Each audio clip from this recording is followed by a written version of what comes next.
Oh, river, Lord, Lord.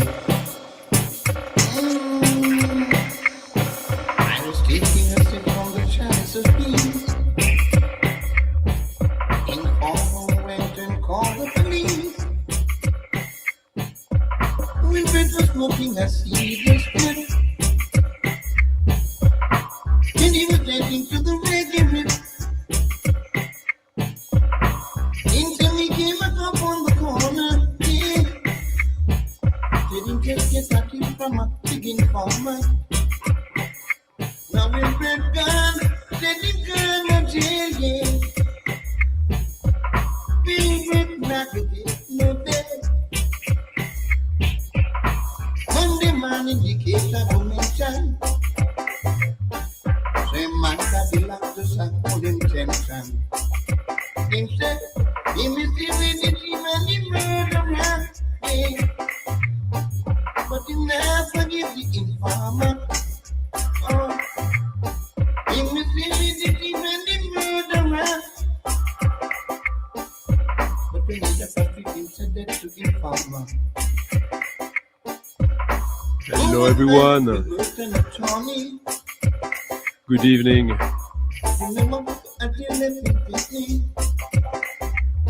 Let's see who's here. Hello Thomas.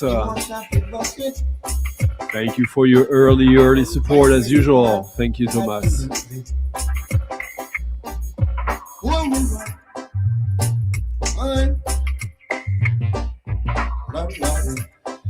Hello Ryan. How you doing? Hello Zetman. Kolabunda.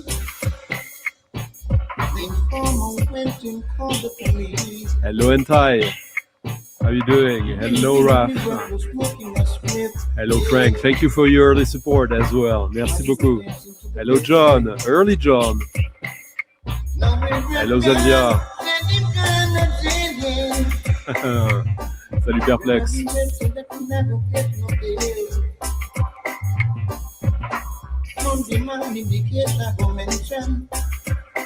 Hello Frank, how you doing? Am I? Yeah. Hello Greg, how you doing?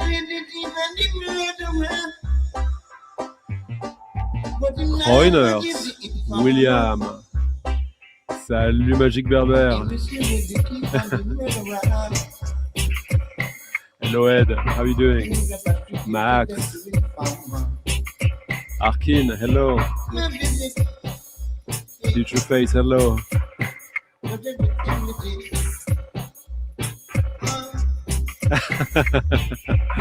Oh, la pauvre. Pauvre de toi, pauvre de nous. Hello Chris.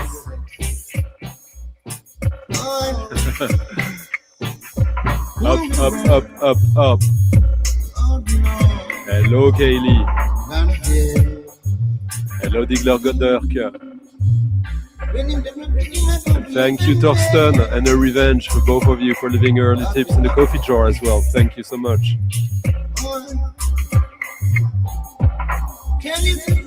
Hello Millennium Mambo.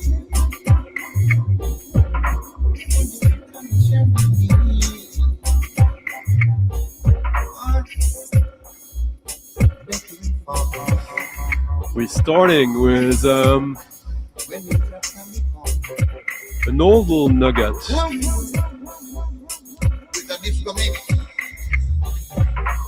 Sort of an unexpected record?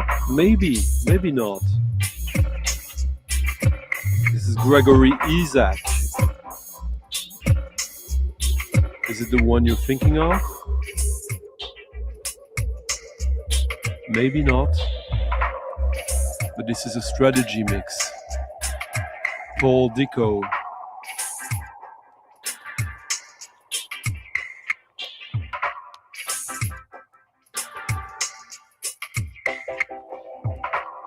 That takes me back. I thought I needed something warm for tonight, considering the temperatures today. And it's a nice little mix here.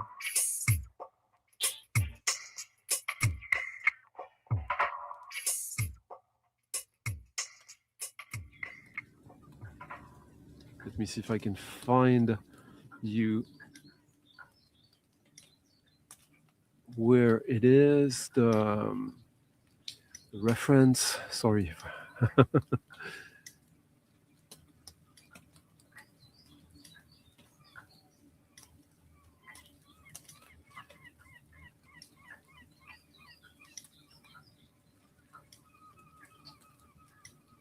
There we are, Gone to Jail, Gregory Isaacs. Super cheap record. And hello.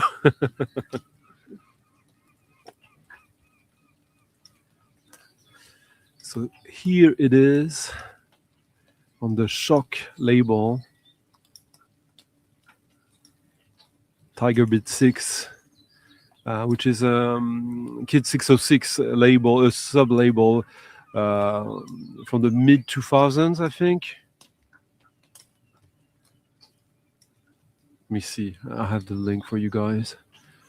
2005, yeah.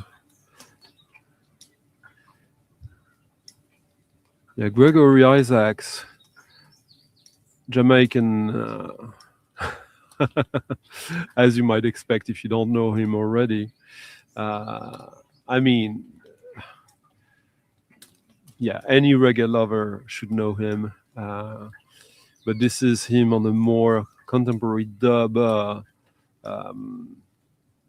path. Yeah, he used to be a pal of Errol Dunkley. Maybe I'll play some Errol Dunkley today as well. That was a weird one, huh? Hello, I'm the Dead. Hello, Marcos. Salut, Eclectic Vinyl. Yeah, I remember buying this back then. Yeah, well, 21 years ago. Strategy used to be a very interesting producer, and I was seeking out everything he was doing. I guess when this was released, that wasn't my favorite production of him. Nowadays, his dub stuff is probably what I look towards the most in his discography. The other side is more jungle-ish.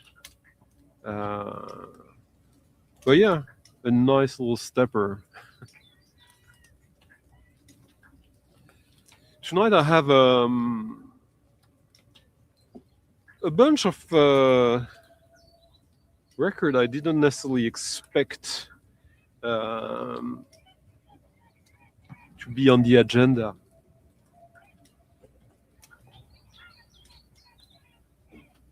Whatever that means. But we're starting now with something quite close to my heart, obviously.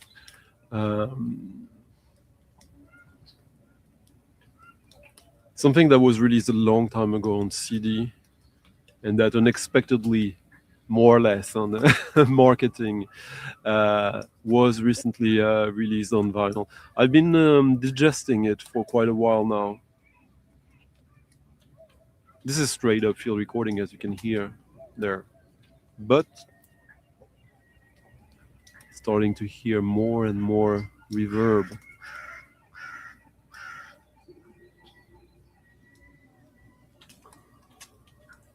Non-mimetic form. Who's Miguel? Hello, Son of Ten's victims.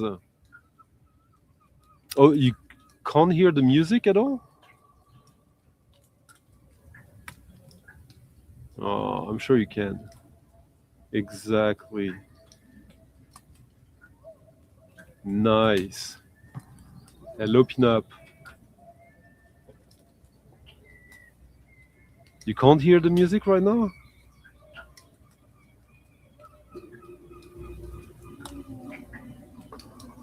But you can hear me.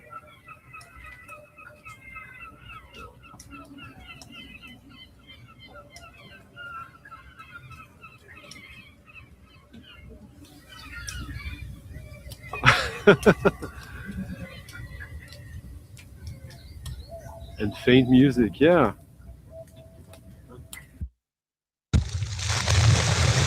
And now, exactly.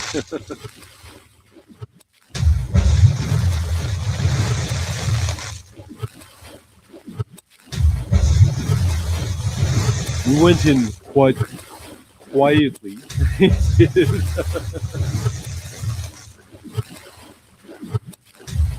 So this was released as a double CD in the early 2000s, if I remember correctly.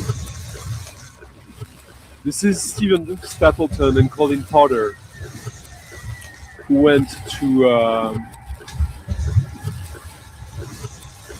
some remote place in Norway at the invitation of the locals.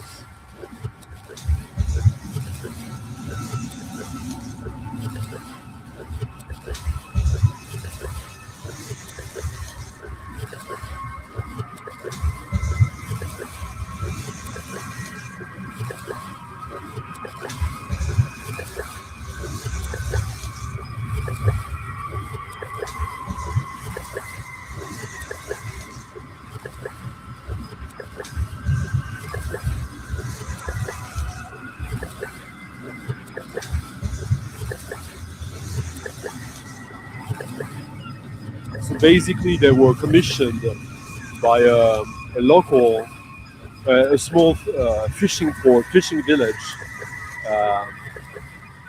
to do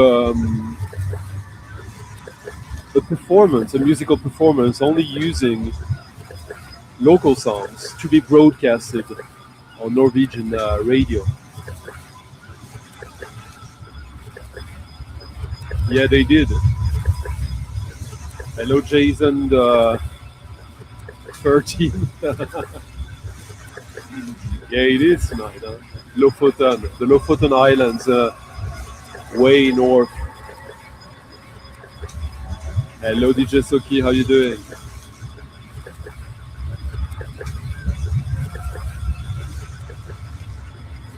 Well, this came out in December. Don't worry about it.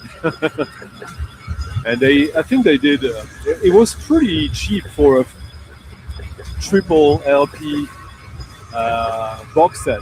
I think I paid something like 54, 55 euros.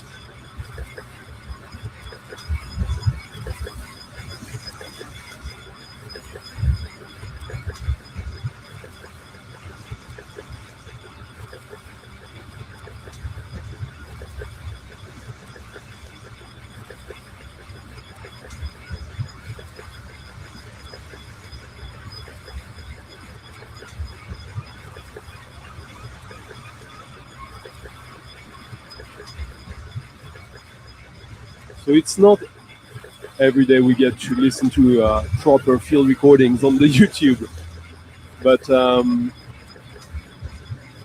we did with the 2 weeks ago with the Alexandra Spence, even though it's not pure field recordings.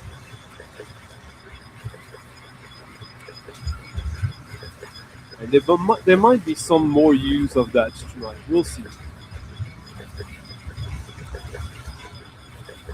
But this is a piece that I remember when I got this, I was a bit too young for that, or not ready, or didn't have the patience. Now I'm all in.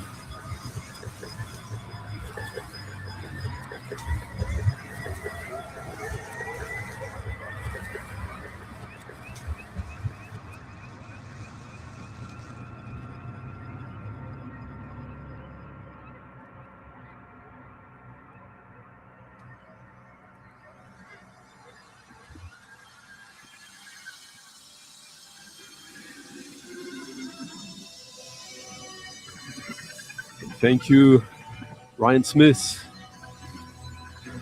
Raph, and David Coleman. Thank you all for leaving nice tips in the coffee jar, supporting the stream. Merci beaucoup.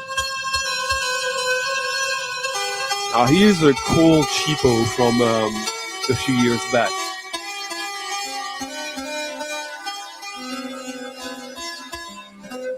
So how is my sound, by the way, considering you couldn't hear or barely hear the beginning of the Nurse's Wound piece?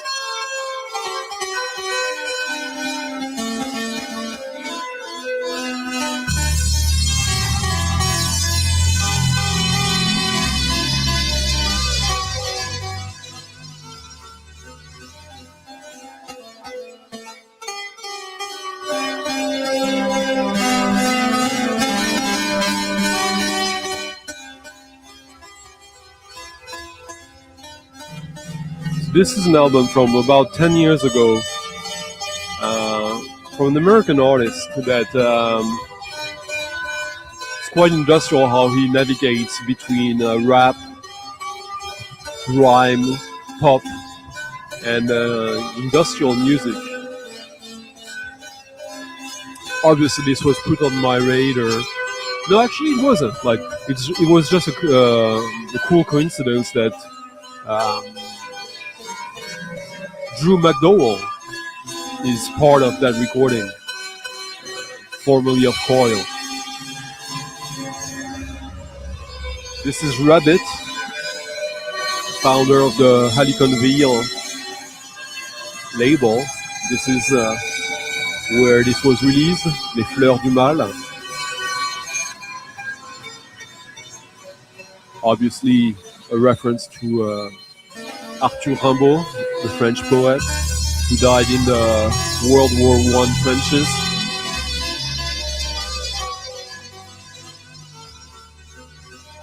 And it's quite funny as this past week was announced a sort of definitive edition of the Hellraiser soundtrack by Coil for the Clive Barker movie.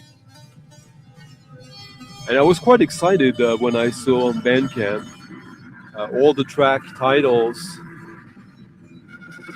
and obviously like master tapes recovered by Danny Hyde.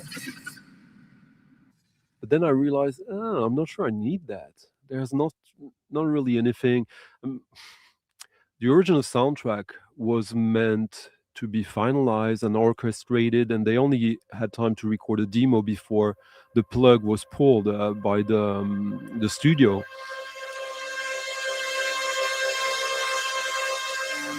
And for once, even if it was a surprise announcement by the label, and I didn't think it added or it realized the potential of the demos. And there was a couple of tracks that felt really fully formed, but I think these are Danny Hyde tracks. They are quite nice, but not essential. This feels to me more like how a proper Hellraiser soundtrack could have sounded, considering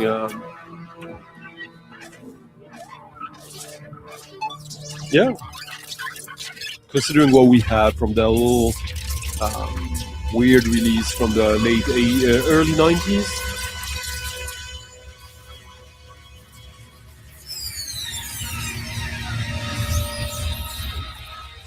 Here's the link to the record. It was never really hyped.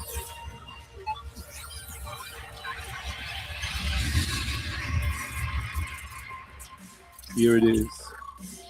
Well, I missed a few comments here, sorry. Hello, Andras.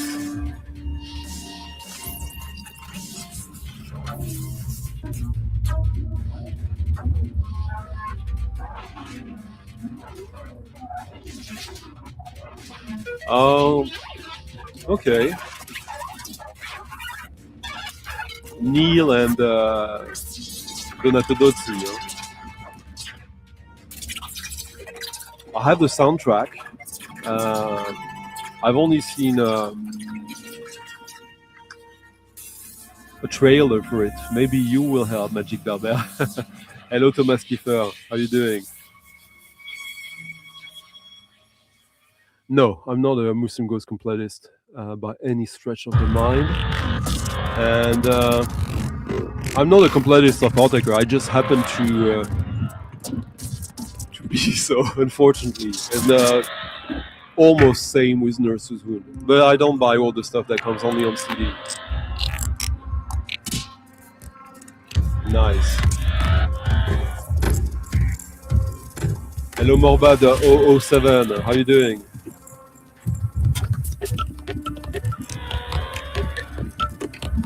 I know Raf, and you know why I know.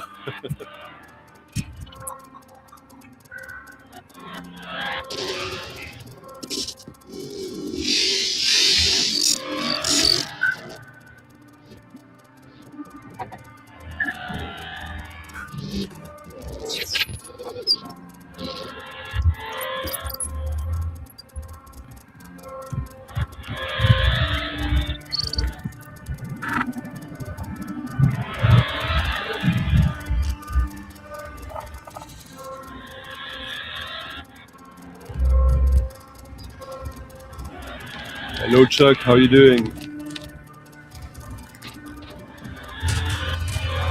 So on this record you can also find some vocals by Chinua Mobi,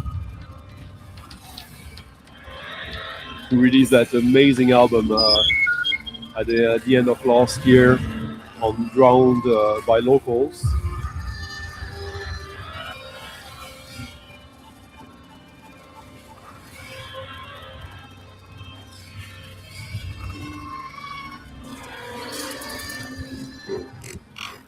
And there's some other collaborations on this one.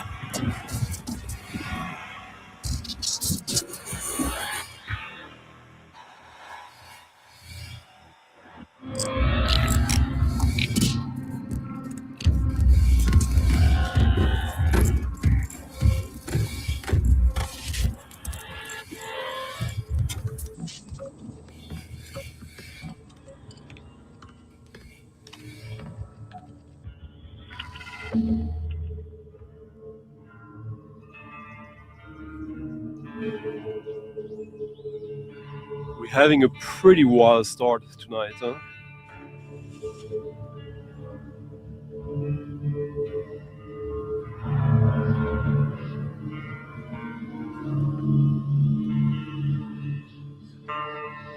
Yeah, very reminiscent of that. I would totally agree with you on that. Although you had these chords, synthetic synthesizer chords that were quite raw, which is how this reminds me of the Hellraiser soundtrack, the original one by Coil.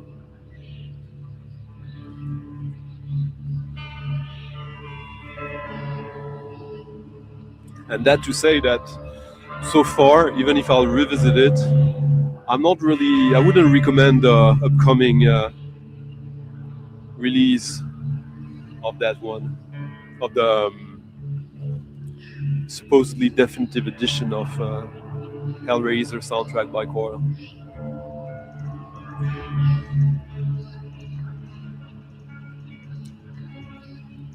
Now we're listening to one of the two posthumous releases by Black Chips, by a certain Peter Stapleton, not related to Stephen Nurse's Wound.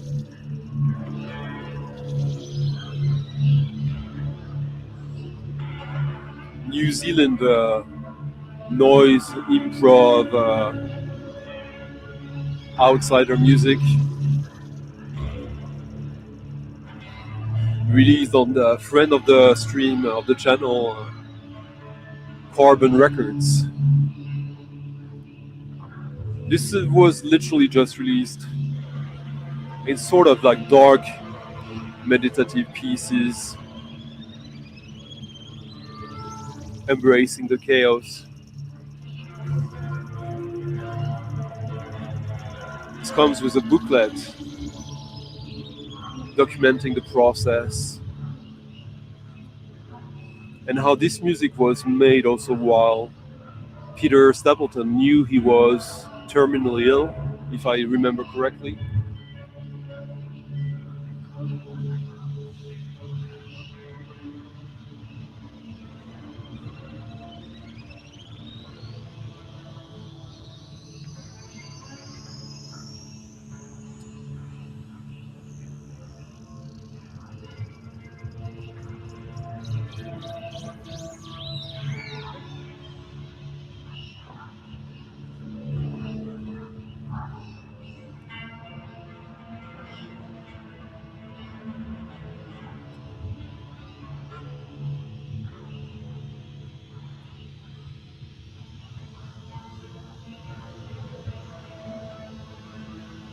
Yeah, so you get Peter Porteous on guitar, singing bowl, Peter Stapleton on electronics and vocals, and John Chapman on synth and mix.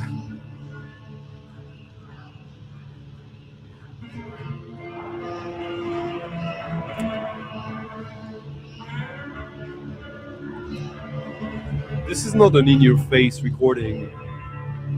When I got it at first, I was not perplexed, but where is the room for that in my life?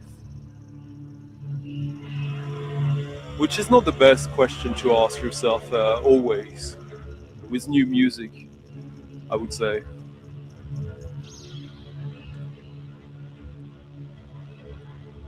But then I just put it on one evening and rode with it.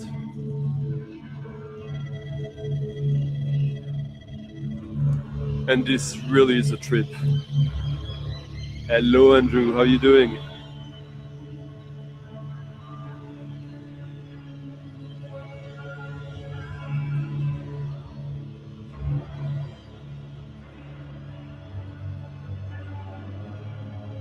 For me, this is sort of the most psychedelic music can be.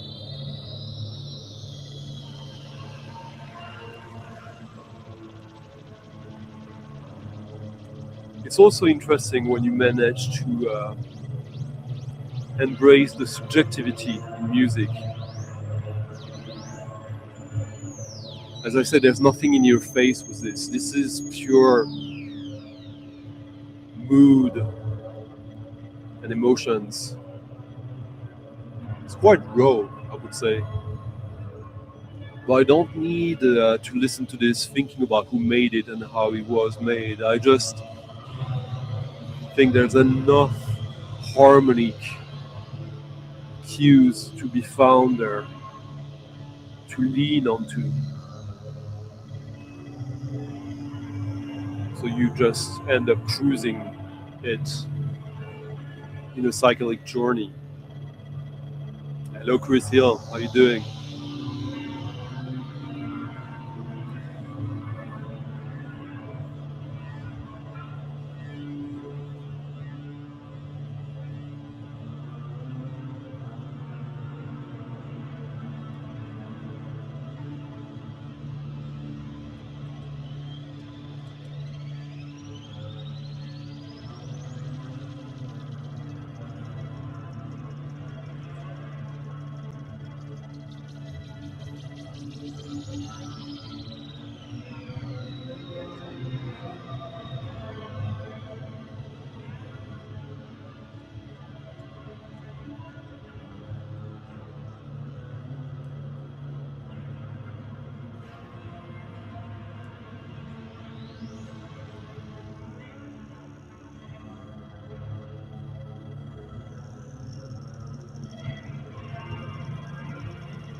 Hello, Bernd. How you doing?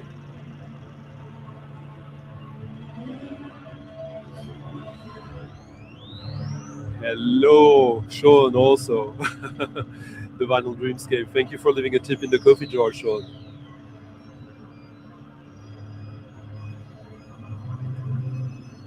So, Black Ship's Eye on Carbon Records. Let me find you the link just in case.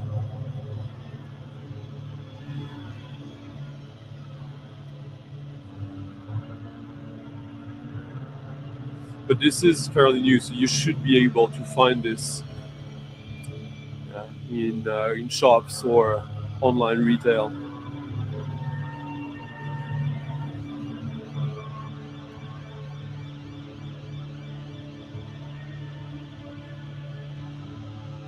Here it is, SND Seeker.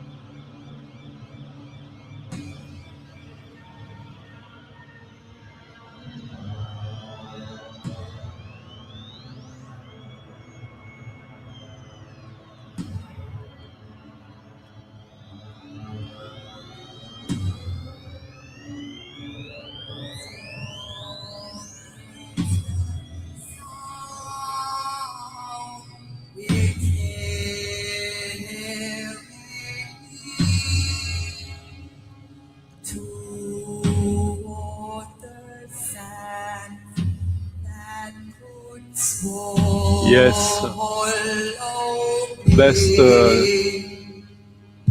Muslim Ghost Records, in my opinion, gets a reissue after being having become a quite expensive vinyl release. Should I play some of it?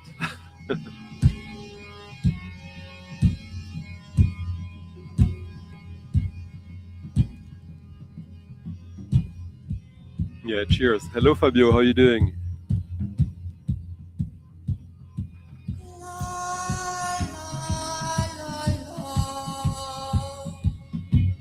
From the cyclic to the ritualist. Ritualistic. I don't think that's a word. The last album or the first posthumous album by Nico, Hanging Gardens, released in 1990, only in Europe on vinyl. I think there's only one pressing of this, which is why you might have never seen that in the shops. At least on vinyl. It exists on CD. Good, Fabio. Yeah.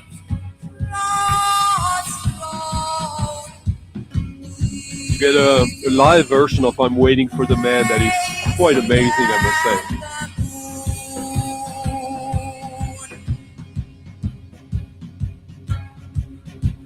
Most of these songs are from Nico's last studio recordings in 1988, before her death.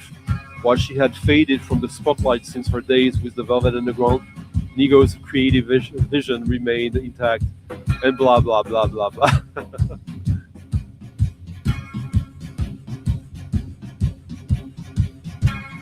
So the release of that record was made possible through the effort of Nico's son Harry, the son she had with Alain Delon, the French actor, and her producer Joe Julian.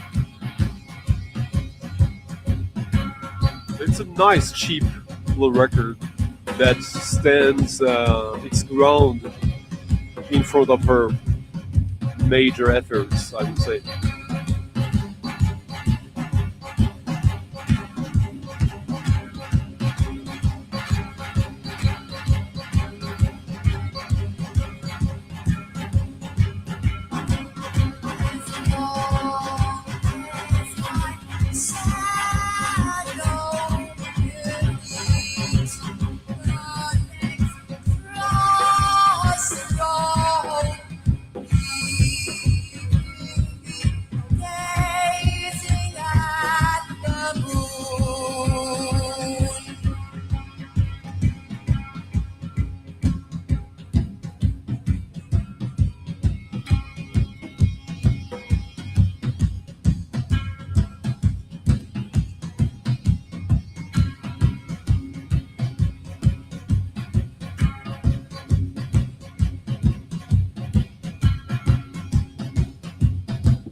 Yeah, that's an amazing piece. A couple of versions of that one. The live in Paris from '74 and one on one of the albums, I think. Yeah, love this. Hello, Manuel Gocho, how are you doing?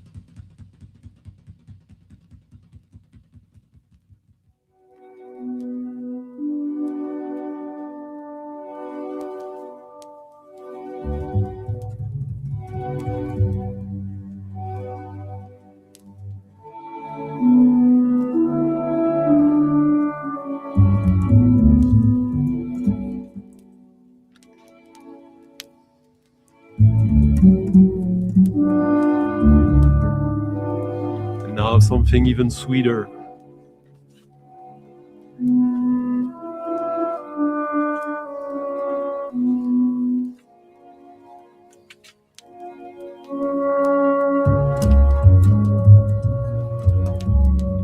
You know how I like to feature and to uncover these odds and ends from Ennio Morricone. This is from a sort of library soundtrack. I suoni del silenzio, the sound of silence. Compilation of tracks from Luis Bacalov, Piero Piccioni, and Ennio Morricone. And this is Silenziosamente. Tristezza, malinconia, silenzio, monotonia, calma, introspezione, ricordi. This is from a series of 4 or 5 volumes on the General Music label. It's cheap, I think. Maybe I'm talking out of my ass here. Let me see.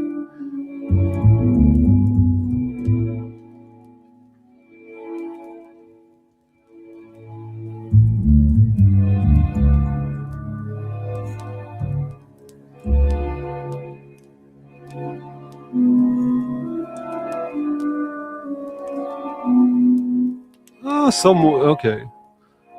Not super expensive, but not crazy cheap either.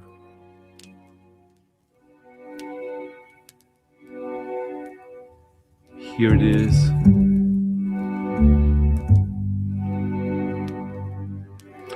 Don't tell me, Ivan, huh? I'm gonna watch this after.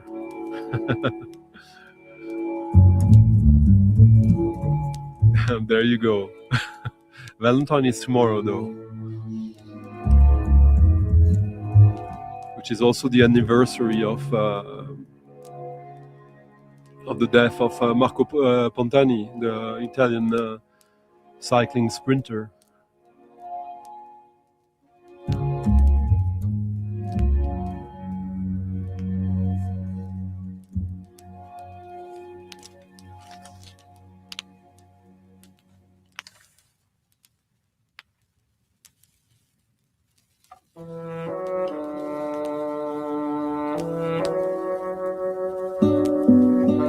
I used to buy these records, the cheap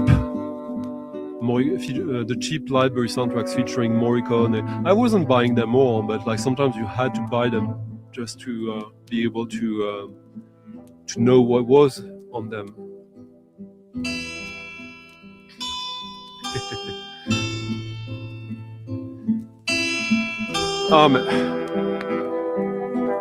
Don't tell me. Yeah, I've been watching quite some of the Olympics this past week.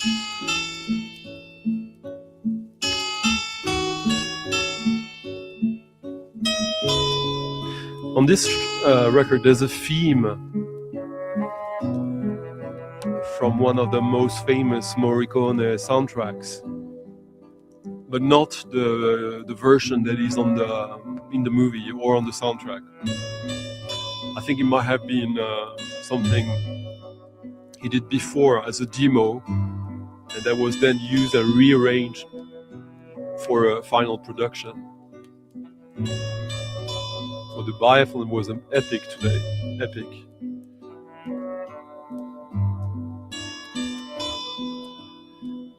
And thank you, Bernd and Manuel Gocho, both of you, for leaving very nice tips in the coffee jar.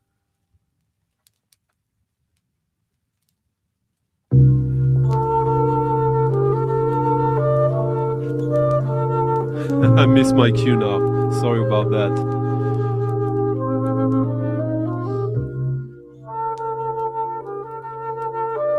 And also, thank you, Frederick, for leaving a nice little tip in the coffee jar as well. Merci beaucoup.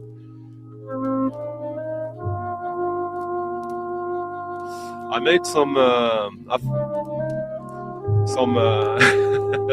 vinyl investments this past week. Like, I tracked down a bunch of things that I thought like, it's time to get them. So again, the support is much appreciated, and always instrumental in this happening every week like that.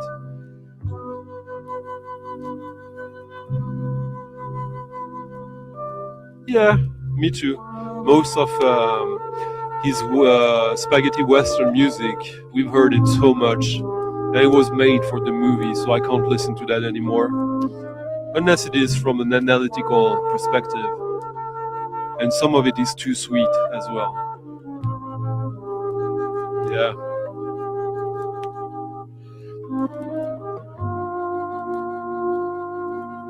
So simple. An organ, a bass, and a flute.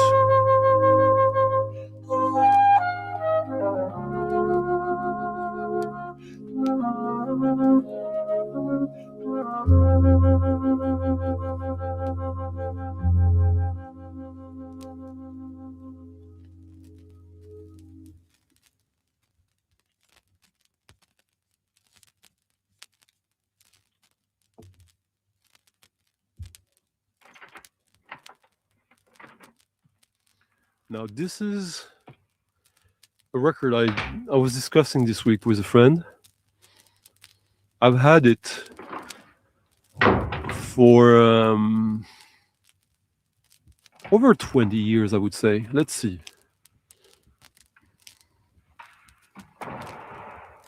I think I'm the one who entered it on Discogs.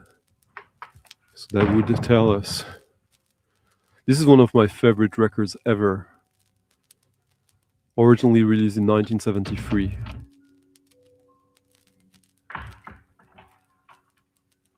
No, I'm not the one who entered it. It was already there. One copy sold like a month ago. It's quite rare. It's, you know, when you think about like your house is on fire and you have only just a minute to grab a few things to save. If I could only save 10 records from my record collection, this would be one of them. Doesn't mean it's my favorite or it is up there for sure.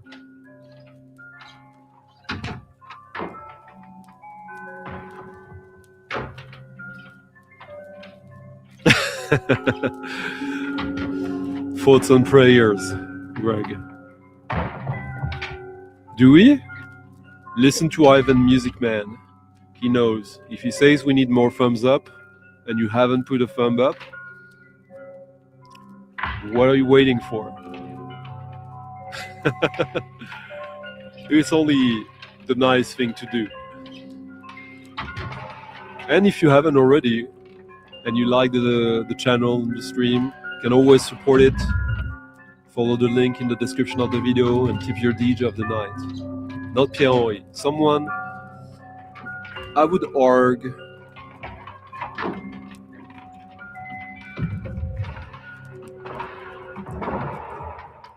by the late 60s, early 70s, most Western countries, major countries had a bunch of avant-garde, experimental, minimalist composers, and there was only room for, I guess, one to have a major contract.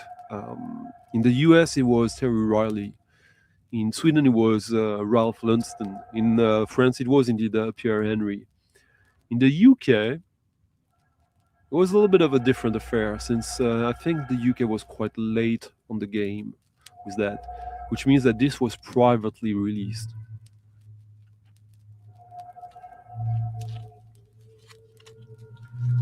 This record can be obtained from, and then there's literally like a sort of a stamp with the address. This record has been produced at my own expense. Please do not copy it. Buy one. All proceeds help to finance further compositions. Many musicians are featured on this. A lot that I don't know. But you can find Steve Beresford, Richard Orden, Jan Steele. And you could order this from the music department of the University of York, Heslington, York.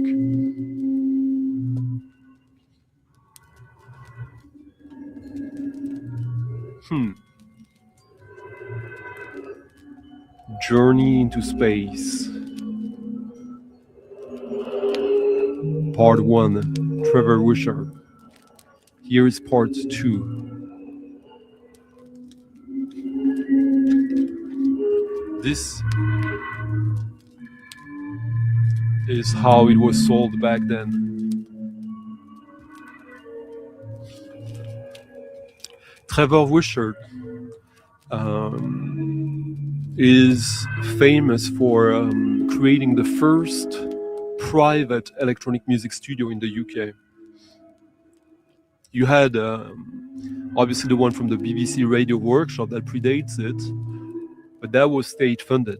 This one was created in a whole different fashion. There was some support by the academy since he was a teacher in York, at the University of York. But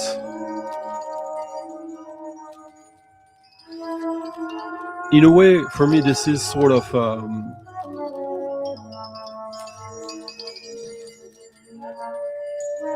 you know, that double LP from Don Cherry in Sweden on Caprice, Organic Music Society. This is sort of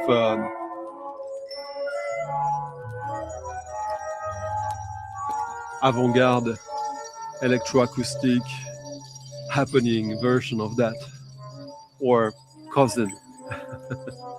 Let me see if I can give you, yeah. There's a, it has never been reissued on vinyl. There is a CD version of that.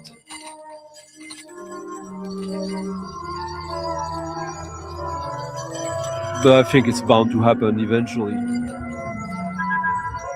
Paradigm discs from the UK reissued that on CD, and they do release some vinyl records these days.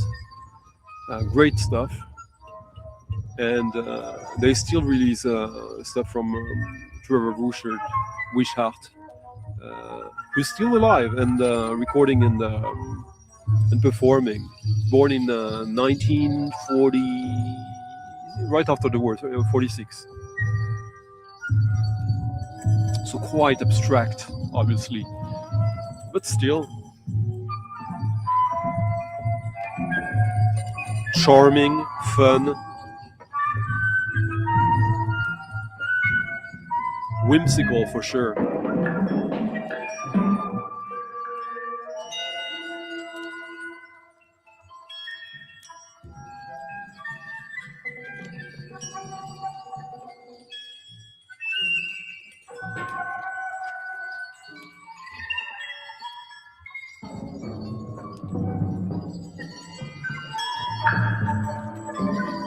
There's a record he did called Beach Singularity, which is sort of a happening, a sort of brass, experimental brass ensemble performing on the beach unannounced amongst the tourists.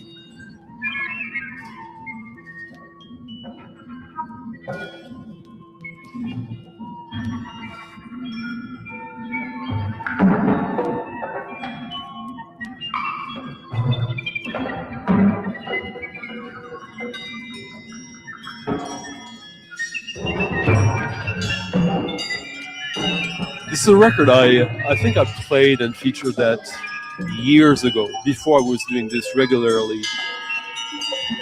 And I remember not being happy with how I presented it. I played a very abstract, quiet part that I thought didn't do justice. Ooh, this is really nice.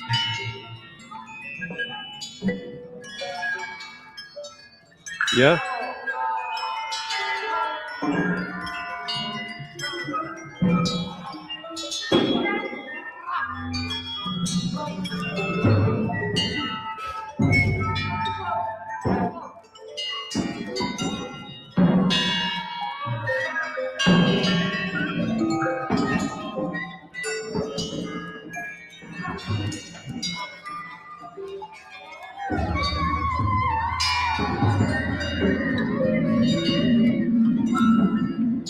Oh, I love this sort of.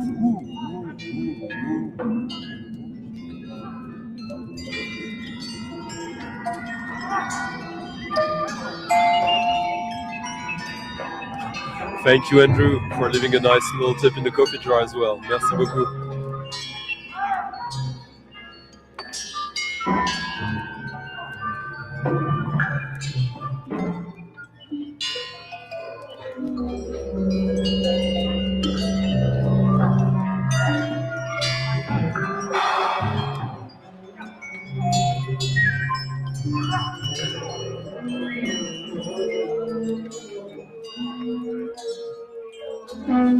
This record I bought on eBay, like probably around 2005 or so. And I was obsessed with it before even hearing it. And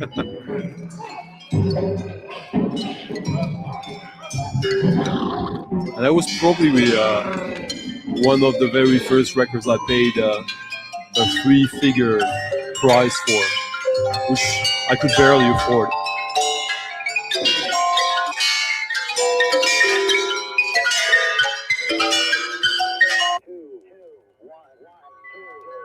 Journey into space.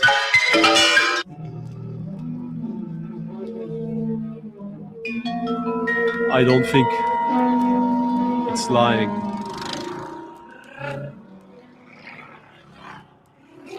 Oh well, Xavier.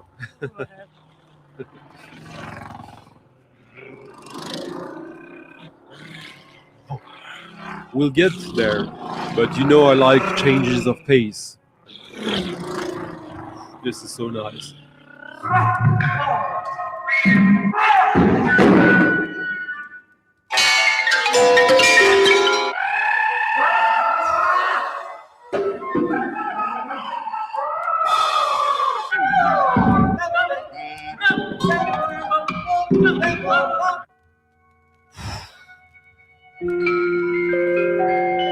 I would be shocked if Nurse's Wound wasn't aware of this and didn't listen to this.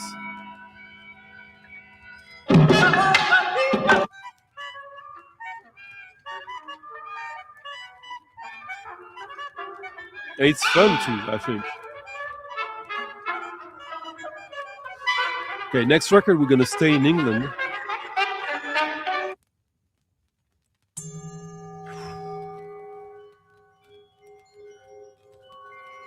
With one of these records that probably fell through all the possible cracks. Like it's a producer I really liked from the Warp area,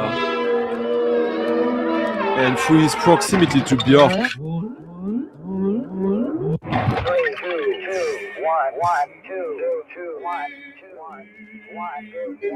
Through his proximity to Björk, she got him a contract with her label for a more pop project, which we're gonna listen to after this.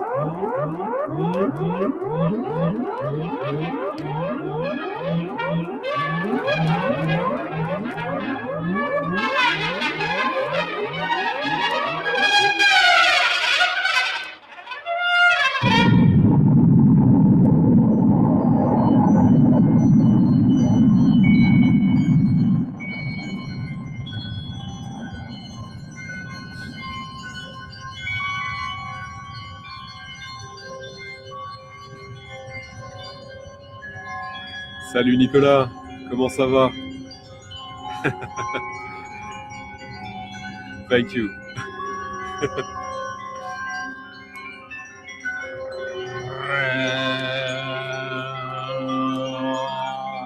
It's really impossible to cut this.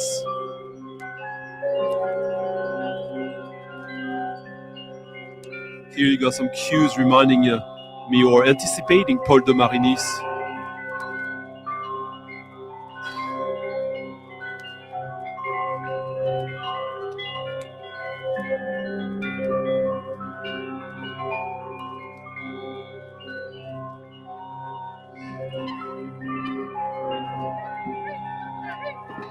Merci, ça fait plaisir de te voir aussi.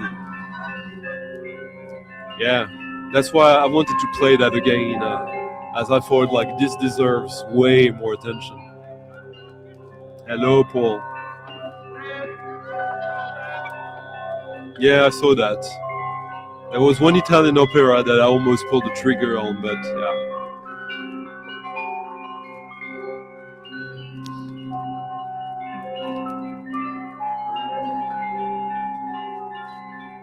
Just imagine this guy. When this was released, he was. This was released in '73, and he was born in '46. So he was 27, fairly young chap. Which leads to the the obvious question: what drugs was he taking? Well, Bobby,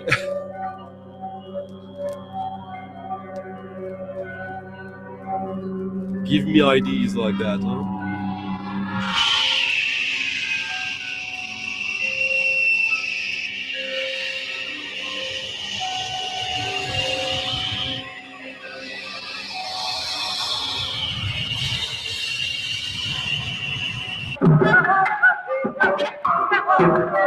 I'm good, Jonas. Thank you. How are you?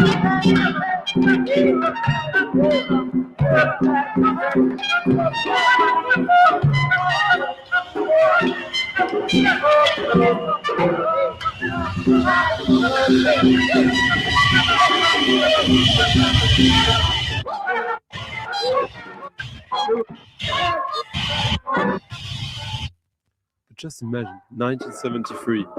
What's the framework for him to do that?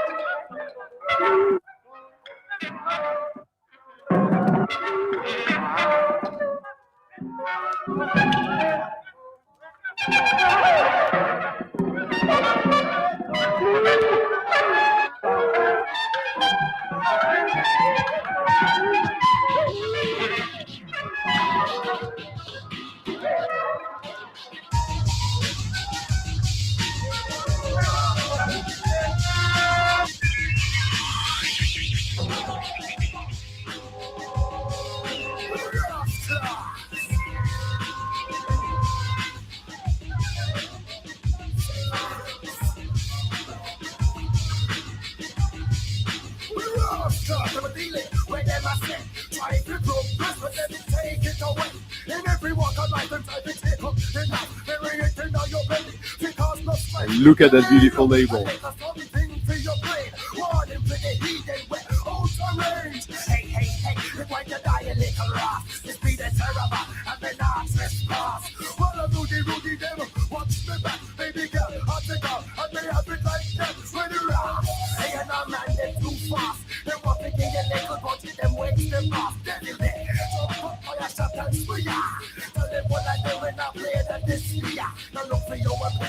I had no idea that this has become an expensive record and rare.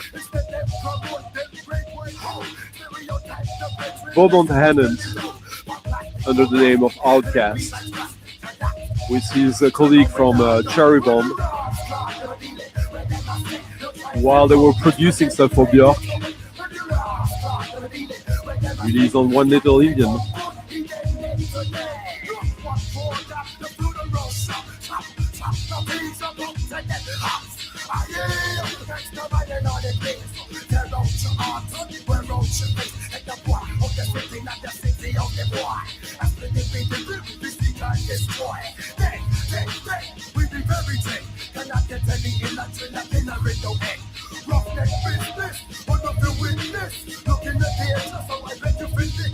Yeah, but much sweeter. No, is way too intellectual to do stuff like Wishart.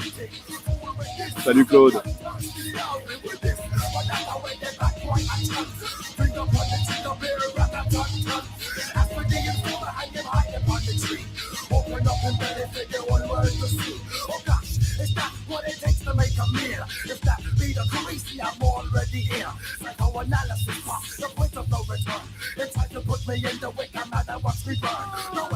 So in 1996, this was probably marketed as trip hop.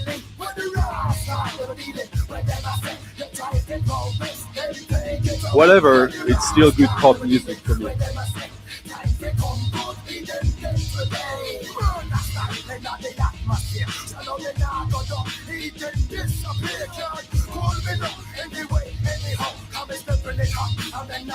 So Richard Brown, who used to be Rack on Ward, with Bob Hannon.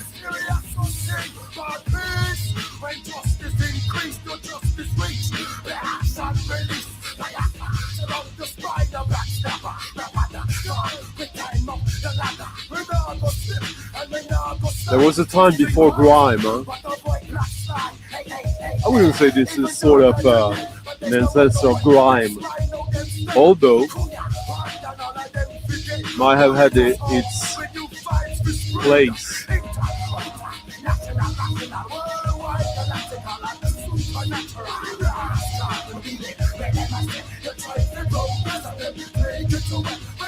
Hip hop is the umbrella of rap, breakdance, graffiti.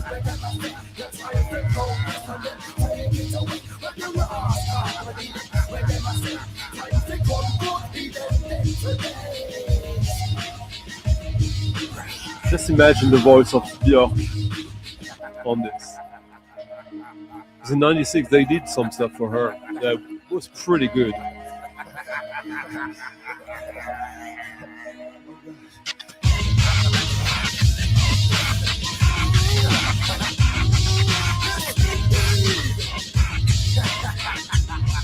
There are 2 tracks on this with MCs. They are very good.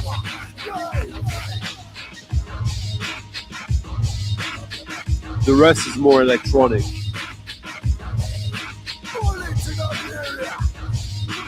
Oh yeah, Electro is hip hop for sure. I consider Otaker hip hop, so.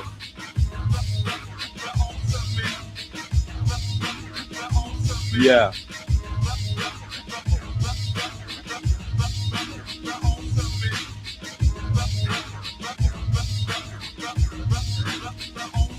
What's the name of that? Bring forth the guillotine.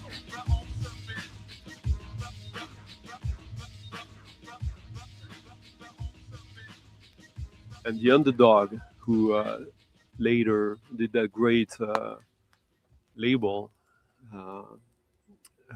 His name always escapes me. It's not the first time here.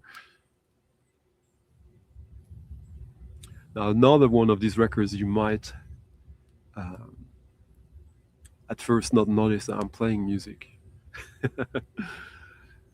As the Nurse with Wound shipwreck station earlier. This is something not far away from that. Trevor Jackson, indeed. What was his label? Output, I think. Yeah. And he was the producer of that band, that hip hop band called the Brotherhood, that was doing quite similar stuff, I would say, to the track we just listened. There's another track on this I really like called Terrible that I also have on 12-inch.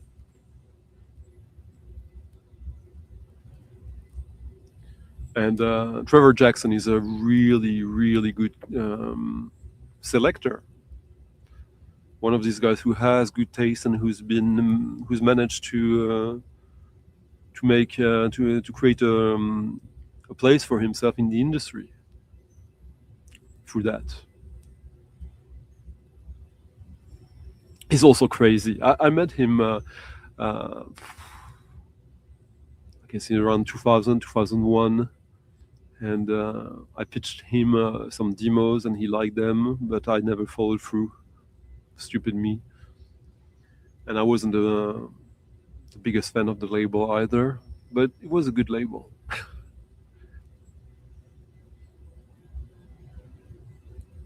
Yeah, that's true. He's also a top graphic designer, and on this, I believe he is the graphic designer on this.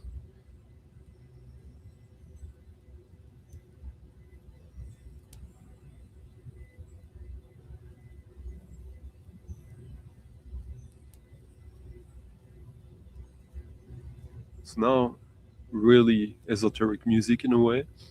I absolutely adore that record. I got this very recently, last week. I was after it for quite a while. And I expected to find it in the wild because it's a Swedish record.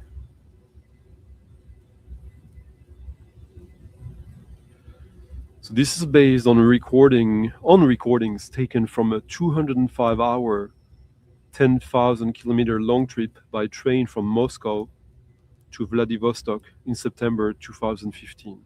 Composed, edited, and mixed by the composer Susanne Skog at the Baltic Art Center in Visby and EMS, Electron Music Studio in Stockholm.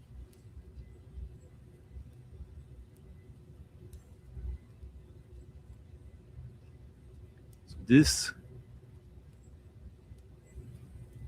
is one of these records that puts a stop to time.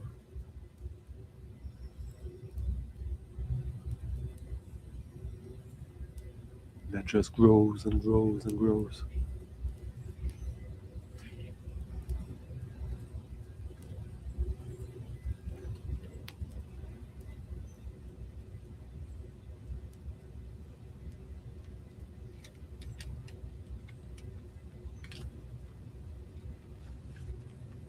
I know, I'm not only playing like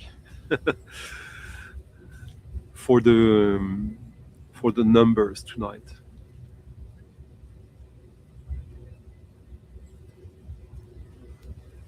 This is still available on the website, on the Bandcamp of the Fylkingen label, which released that. Fylkingen is one of the two historical labels in Sweden for experimental electronic avant-garde music since the late 60s or early 70s. And it's an institution, it's a venue, it's a studio. And around 10, 15 years ago, they started to release vinyl again every now and then.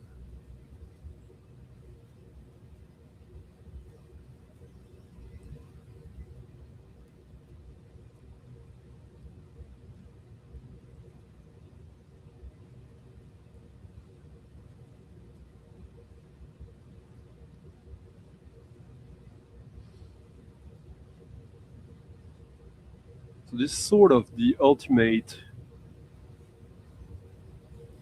Plastic Man by way of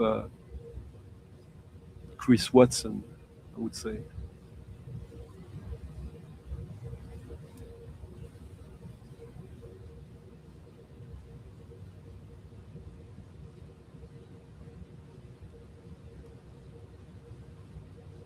This was also released on CD, I think, but the vinyl is cheap. Incredible pressing.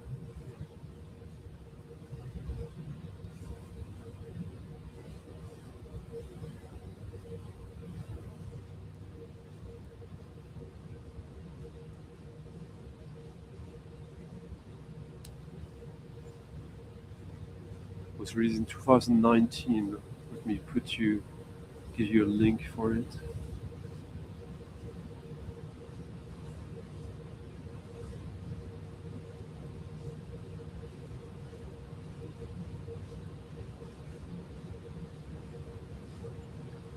There you go. Hello, Nate.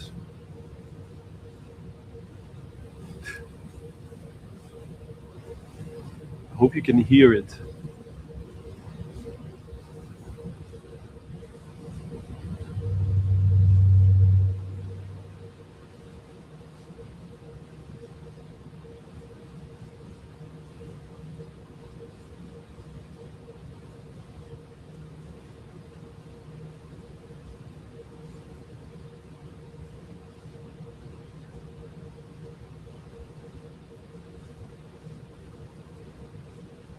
So I guess the challenge of that music, of making that music, is probably to find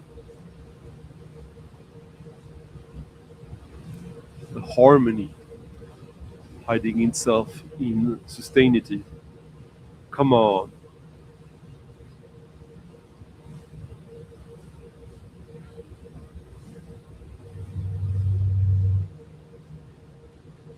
You really you can't hear it?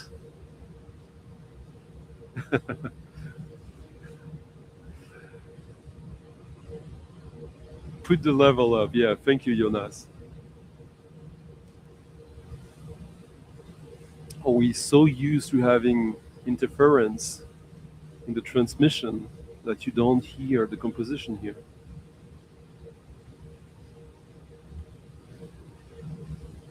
Obviously, I hear it just well. Maybe a lot of gets lost through all the cables and the transmission.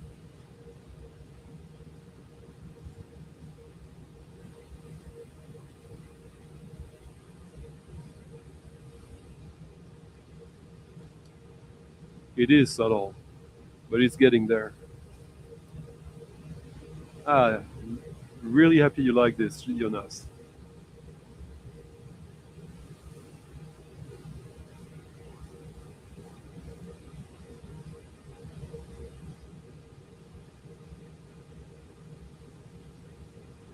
Another perspective about this. This is the non-compositional music that bluesmen were first hearing. Exactly.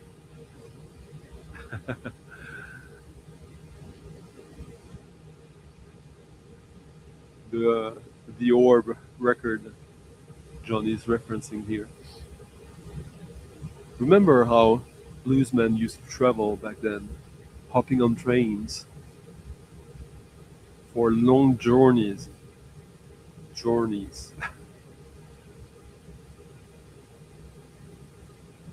with the rhythmic background of the train stumbling on the tracks at a regular pace, creating a sort of rhythmic round. Exactly. Pogo music.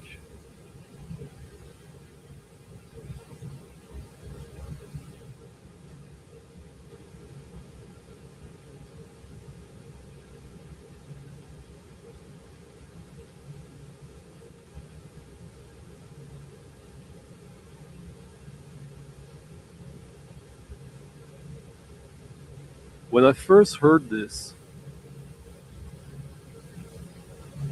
or let's put it that way, when I listen to something like this, at first it might not be obvious what is going on here. So the next reflex is to look for something. And then I hear this droning cloud of sounds.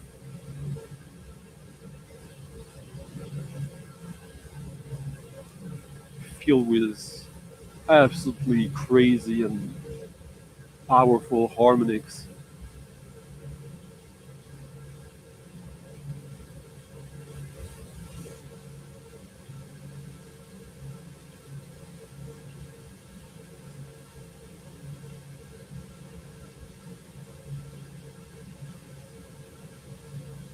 No, I just know he has some new stuff out. I saw the other day. Hello, Zero Sign. How you doing?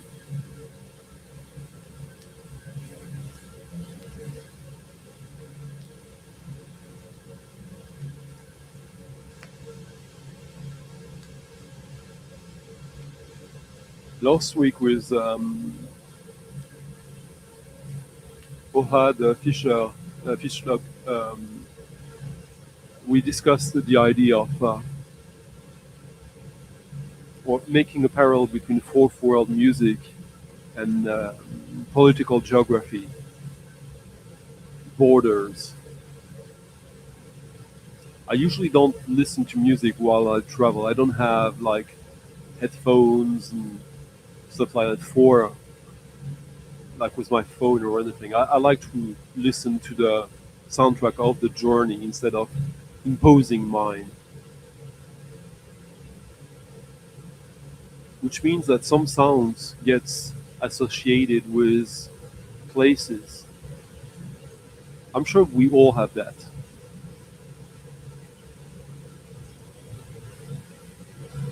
Imagine one of these regular trips you do on a semi daily basis in the train, subway, or whatever. If you put your mind to finding the music in it, That's an interesting perspective. This is it, although enhanced by compositional and mixing skills.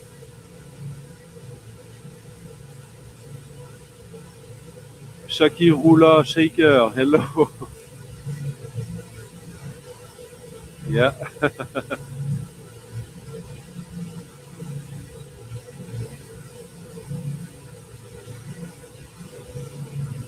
Remember how this grew from what you perceived initially as silence.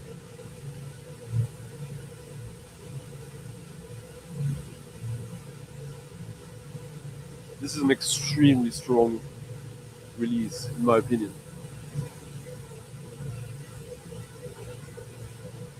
There's quite a few artists investigating that field. I find this one of the strongest entries in that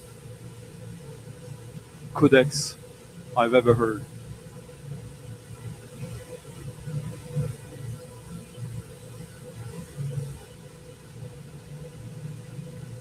Well, Johan.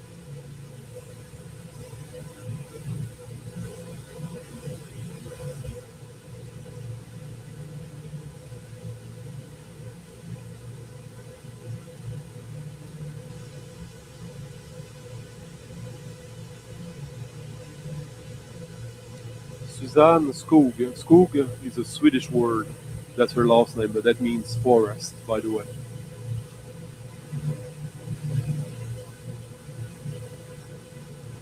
Fylkingen Records.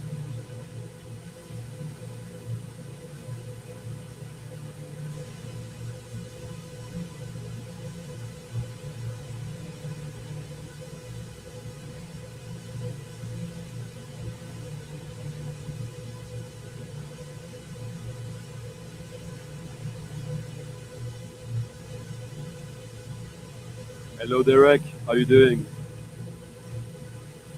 Salut Tampon Boto.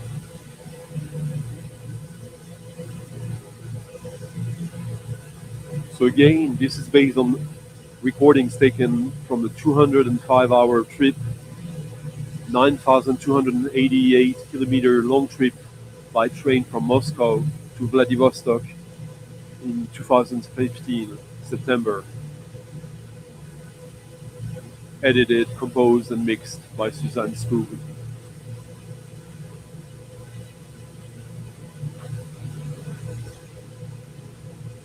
By the way, for those of you who know Derek Higgins, him and I recorded a little discussion together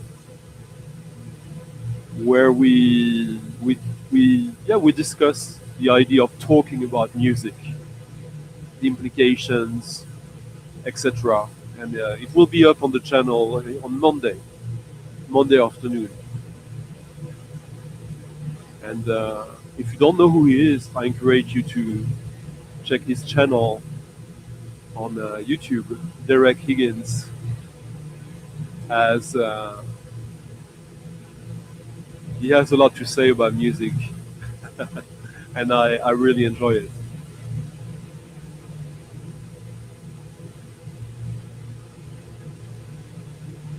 Jordi, if you get the ID, but only from a faintly, Google the record, and you will be able to listen to it on Bandcamp with a higher, uh, yeah, a louder volume.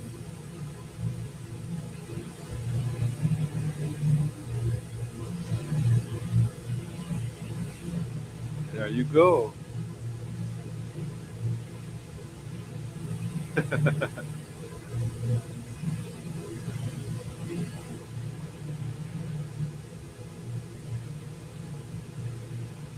On my end, the volume of this is quite loud, so I'm just completely mangled by these drones. I feel like I'm in the middle of a storm, being mangled by wind. and all the harmonies that you can hear through the friction with the leaves of the trees, stuff like that.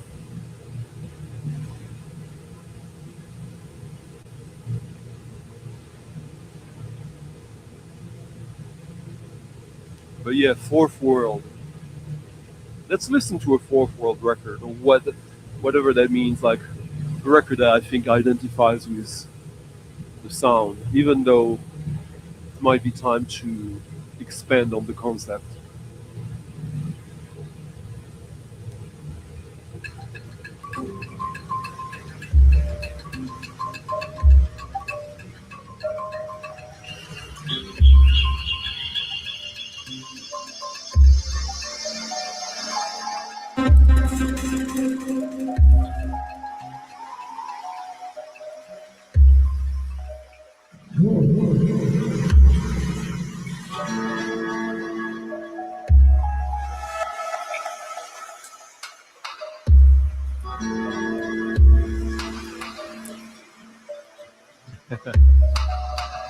I don't know, it might be that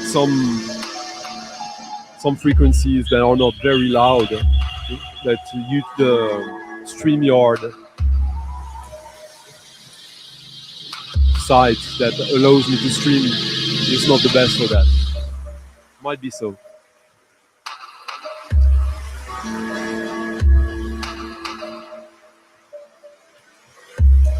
This is a very nice new record.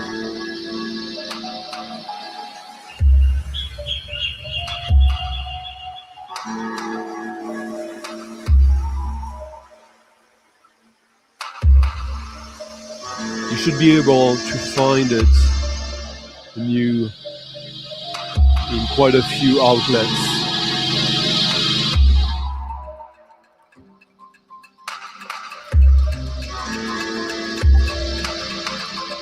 Hello Mark, how you doing?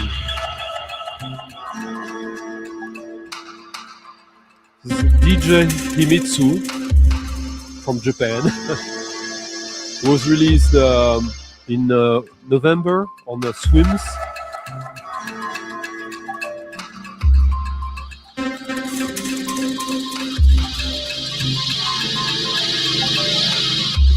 And this is the first album of his on vinyl. He had the one on cassette before, that is quite nice, and a bunch of EPs, but this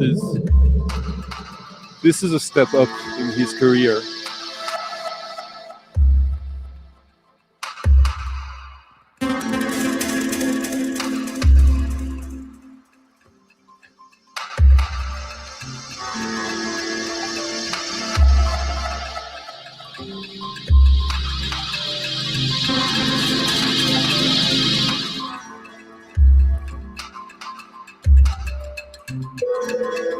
Definitely the kind of records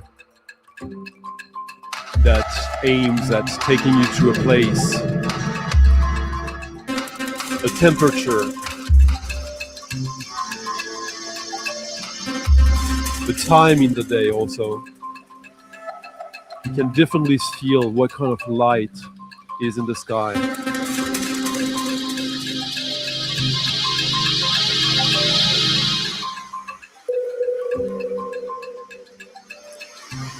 The Carrier album, yeah, I've listened to it. I'm not convinced by it. I like the first EP, but of that project of Guy. Guy used to do drum and bass, quite interesting. He went then on into techno, and Carrier is a sort of him trying to do more experimental music and somewhat succeeding. Lovely.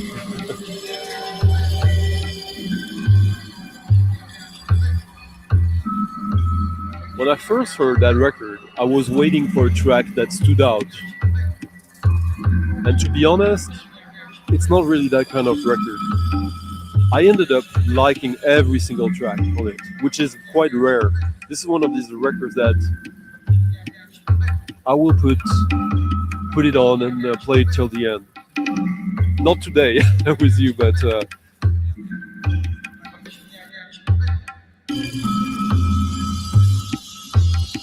it is a mood setter. But really great sound design. Not necessarily extremely complicated, though.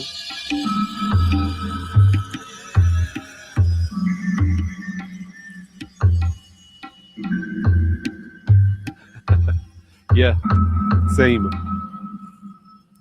He's talking about the Carrier album. Hello, 40 Man.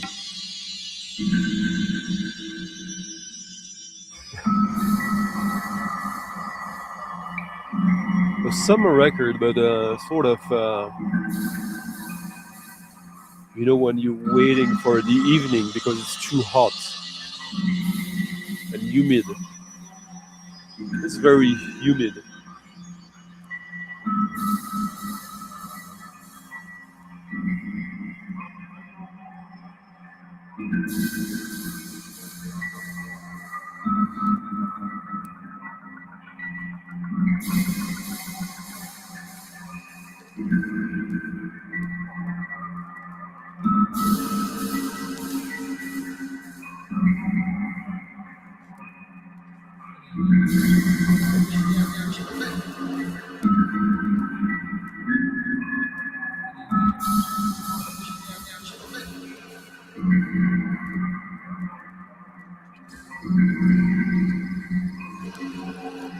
Oh, we did reach midnight already.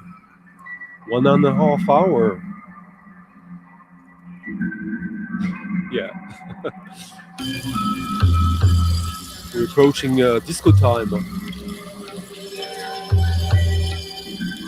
Hot and hazy, yeah. Not necessarily desert. There's lust going on somewhere here. Somewhere in here.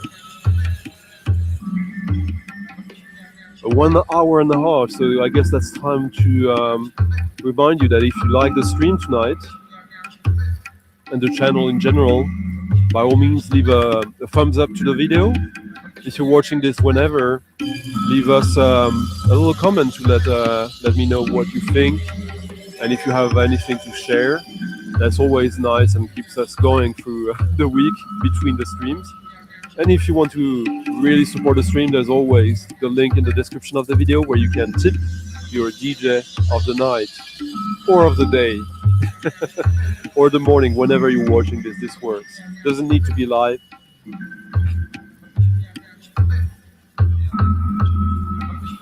Good night, future phase.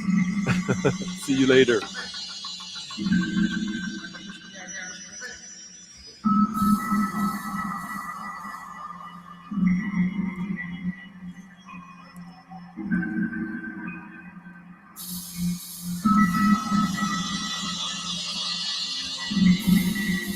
I don't know if 808 is here. Not that he's the only one waiting to get his hips and shoulders triggered. But he will get that right now.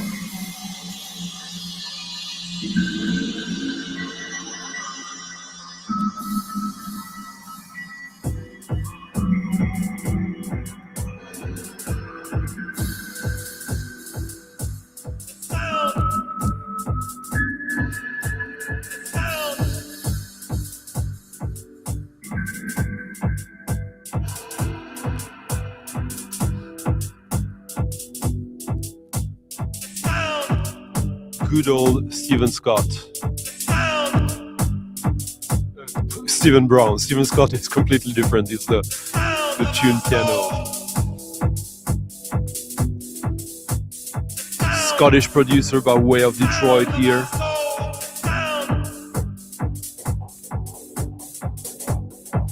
I think I used that track on my on the Resident Advisor podcast I did 12 years ago. So straight up banging techno with lots of mood.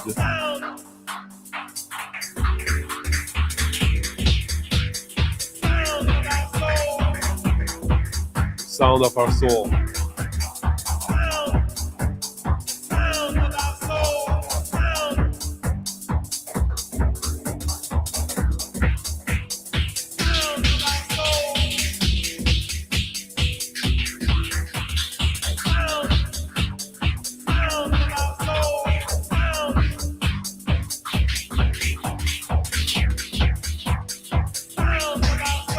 It was released on DJ Bone's label.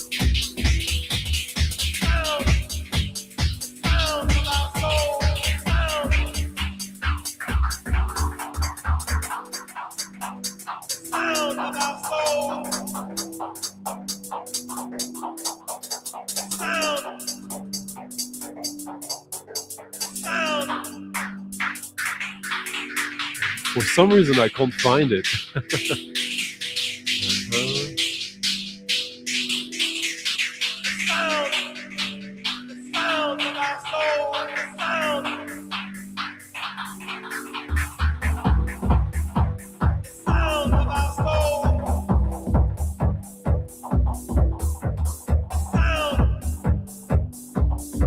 Oh, there it is.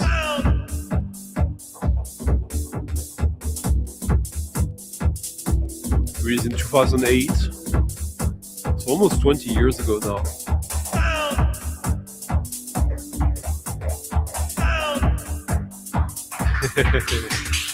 Hello, Xerosine. Again.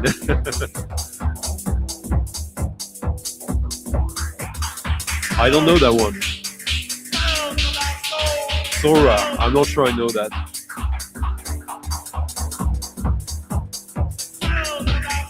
Here it is. This an EP with no picture cover. I'll show you the label after.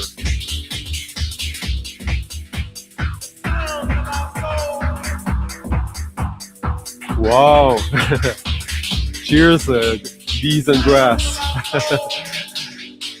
I guess Liz is watching with you now.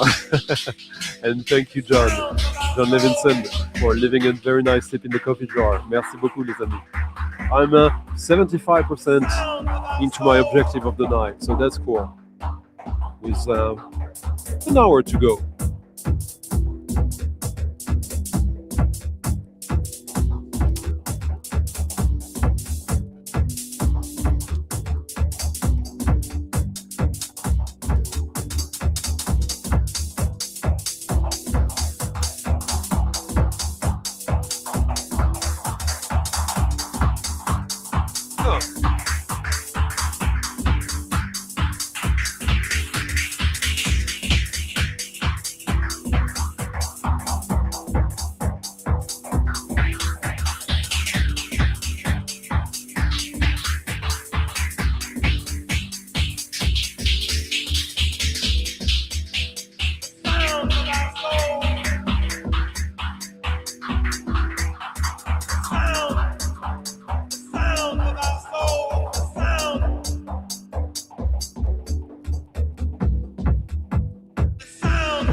something weird going on in my headphones.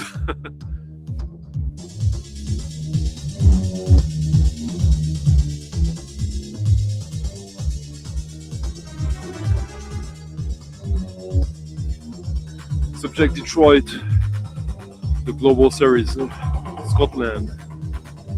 Stephen Brown, Subject Scotland 2.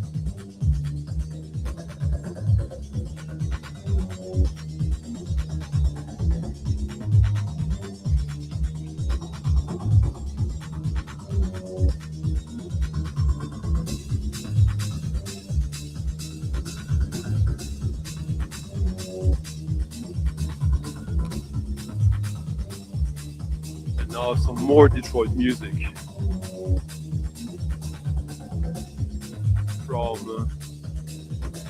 From the last man standing, as far as I'm concerned. Cheers. I couldn't, like, there was some weird, I couldn't hear both ears on the, like, some weird stuff. Hello, Compar Vinyl, how you doing? Sometimes it sounds like disco, sometimes, yeah.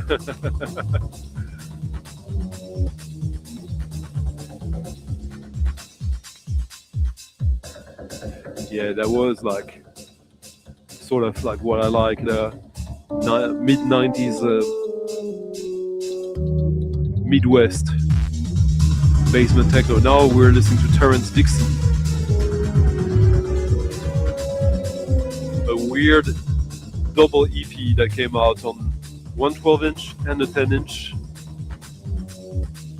Population 1, Terrence Dixon.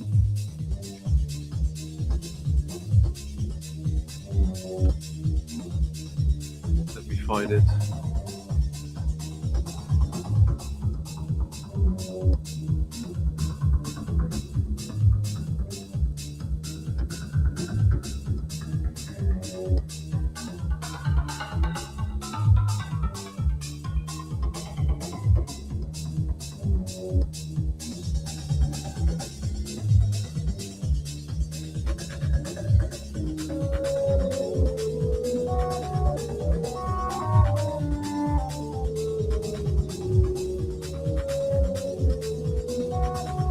I love these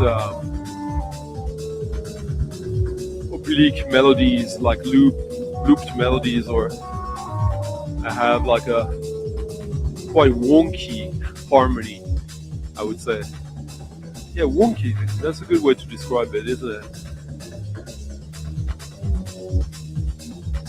2013. Okay, one of these records you can get for cheap.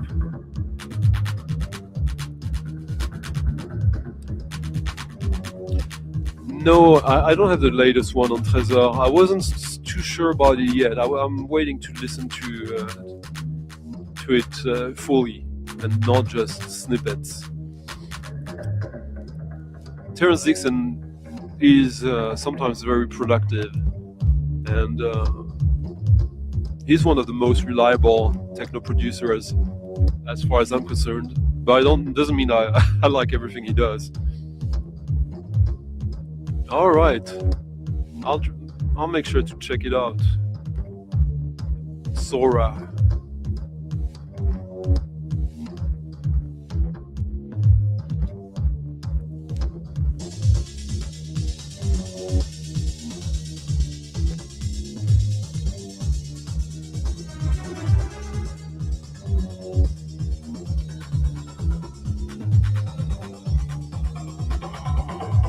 No, it's not the same problem. It's something weird that I need to figure out with my connection, but it shouldn't affect the sound.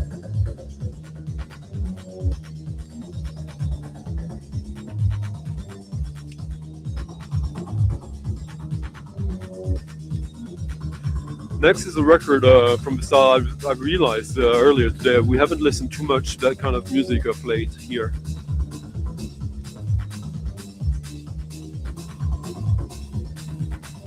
Unfortunately.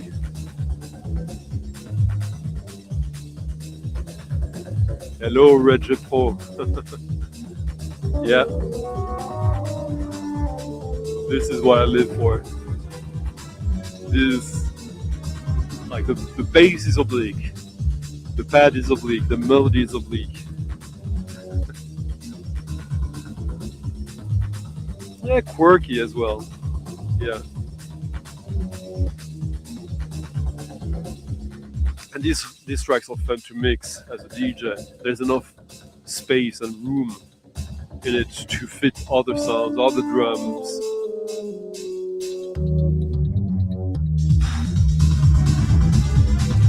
This is sort of a almost of a jazz bass.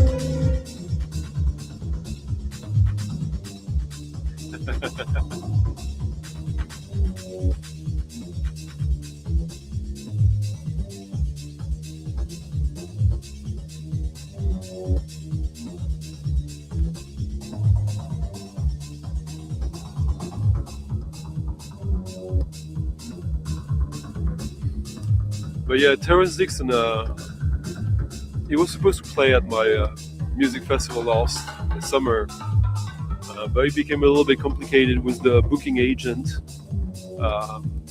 and we had other priorities as well. But like maybe another time. But he's a master of this type of melodies. Like you hear him, a track by him, you know it's him pretty often.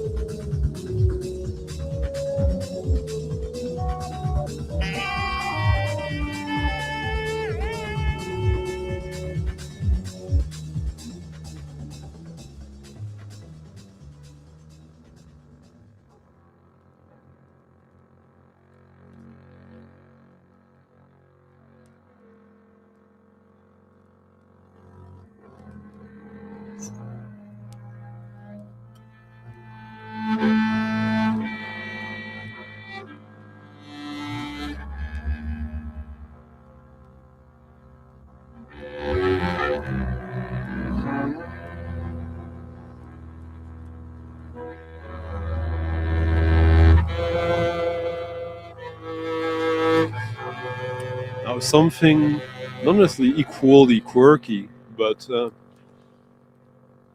there is some quirkiness to this.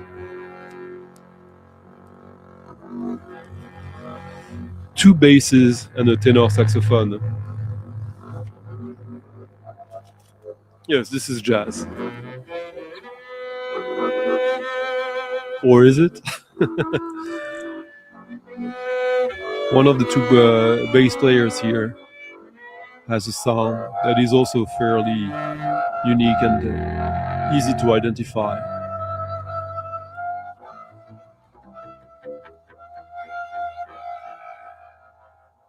If you say jazz bass players from the mid-60s till like now, I would say he's one of the top 5 names you should think of. Not you would, but should. So 2 double basses, Nicolas. And the main one, the one we know the most, is one of the top collaborators of the leader here, whom we barely have heard yet. They both played with one of the most beloved names in jazz, as did the second bass player here that you can also hear.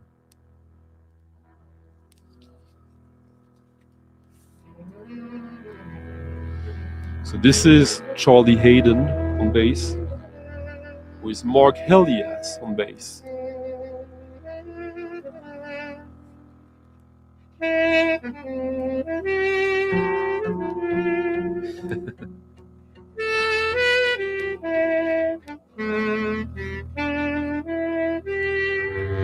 And who do we hear on the horn here?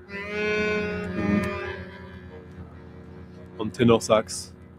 He also plays the harp on one track on that on that album. This is Dewey Redman. Sound Signs.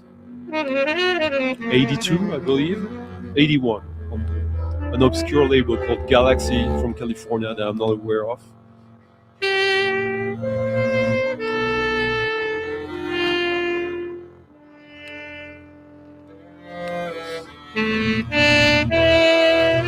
Dewey Redman and Charlie Hayden were part of the Old Dreams, New Dreams band with Don Cherry.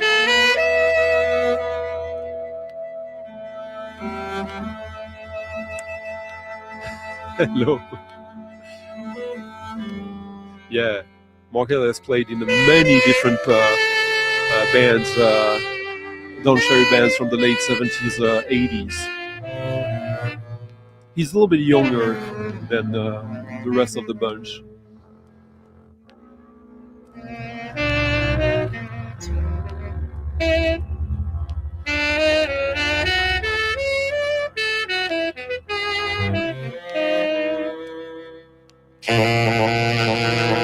There's tracks on this featuring drums and percussions. I really like this one.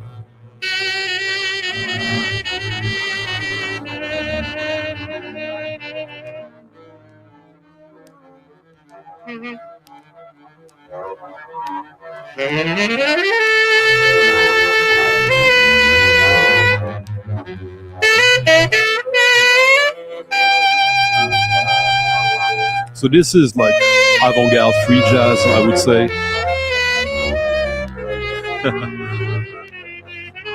I mean, what else could I say?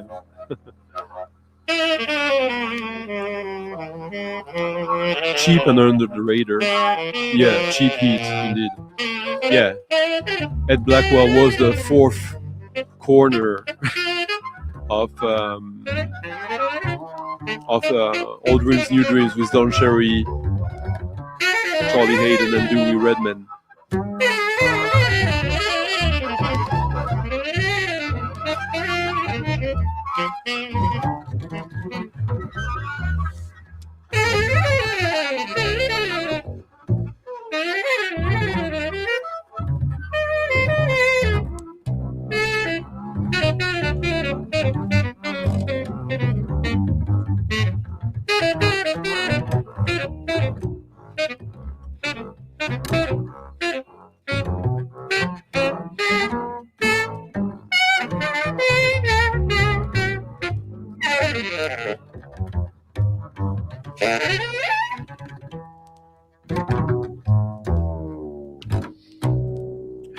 You're welcome, John.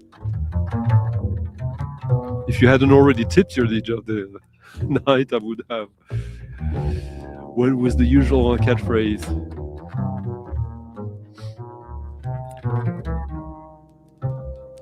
So sweet, but not easy, I would say. Or not easy, but sweet composition here.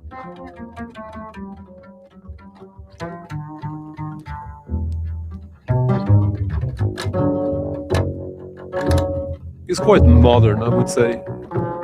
There's not really like a theme that they go back and forth with. A little bit, but it's quite advanced, I would say, in composition. Wow, that I'm jealous of Millennium Mambo for sure.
sort of a cheap 80s jazz label in Galaxy. What the hell is that? The walls, the ramparts, Last week we spent some time with that opera the gardens, from Maurizio Kagel, the labyrinths, Stat Theater. the staircases, the terraces, This is not directly an opera, but the parapets, the doors, certainly is a galleries, crazy vocal narrative piece of the music. circular or rectangular patios, the cloisters, the intersections, the cisterns, This is Roger Reynolds. the anterooms, Voice Space, a double LP the chambers, on the Lovely Records label, which is indeed lovely. One of the the alcoves, coolest avant-garde music labels. the libraries,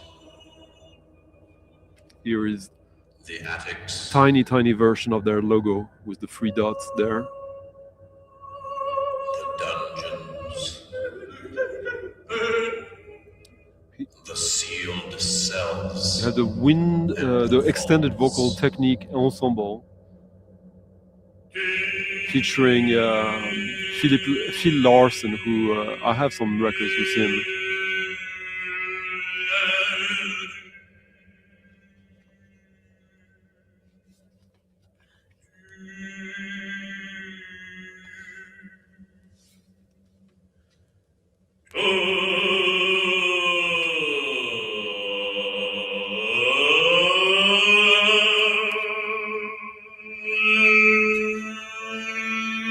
are not less in quantity than the grains of sand in the Ganges, but their number has a limit.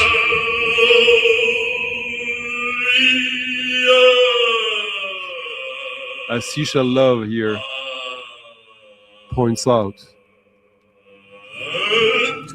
simply because of the reverb here, this becomes an electronic music record.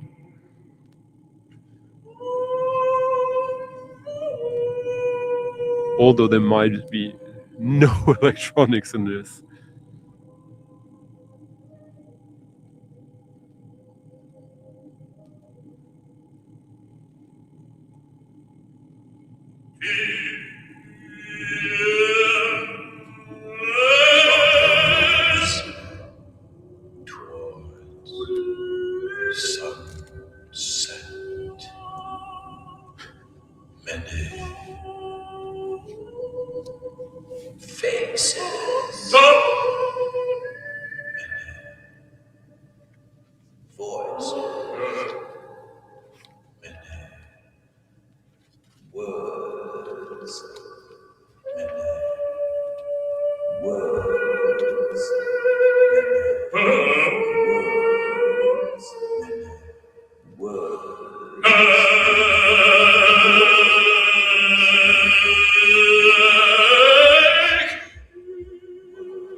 People can make out the forges,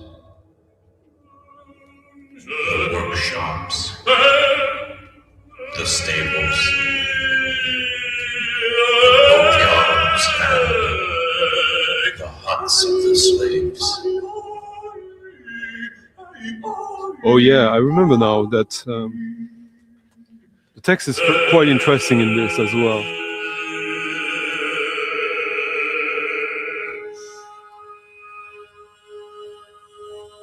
Yeah, this is from Samuel Taylor Coleridge.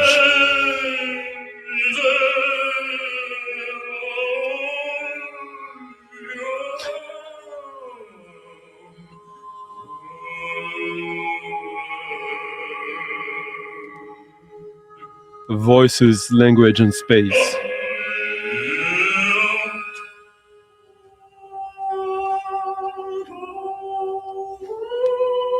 When I started to not collect, but be really deeply curious about the output on that label, on Lovely Records, there's a bunch of releases they had that I don't care for. But generally, yeah, there's like good 25 releases worth having on their catalog. There's a John Hassel record there. This was not top of the list. This was not like the most like obvious release that I thought like, oh, this is cool. This is like mind expanding. But when you reach the end of that collection and you're really looking for what you're still missing, it is granted to I took a chance on it, thinking, yeah, there's something here. An infinitesimal part of the palace. Yeah. Some know only.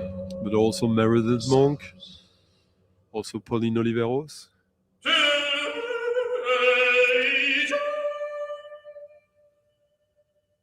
And Compare Vinyl, if you're still here, we might have some more something for you next. Thank you, Marcos. S&D Seeker for leaving a nice little tip in the coffee jar. Merci beaucoup. We can take in some faces, some voices, some faces, words, voices, some. But what we perceive is of those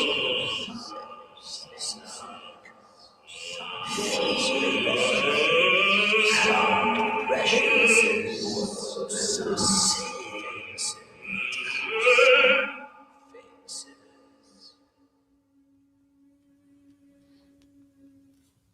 Yeah, all the Robert Ashley records there are. Salut Anthony. Yeah, he's probably the artist that released the most on the label. Actually, he was involved in the label.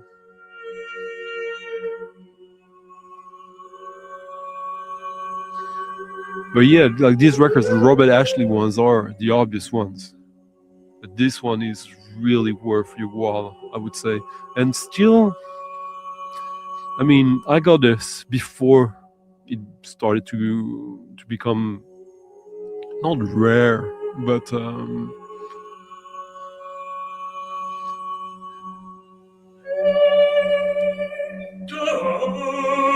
also, to be fair, Roger Reynolds as a composer, he doesn't necessarily have like a thing you know him for. He did electronic music, stuff like that. It's he's not the most obvious one.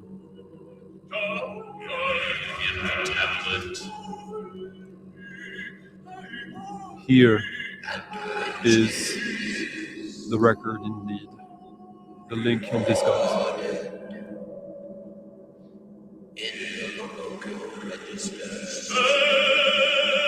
On the sound on sale.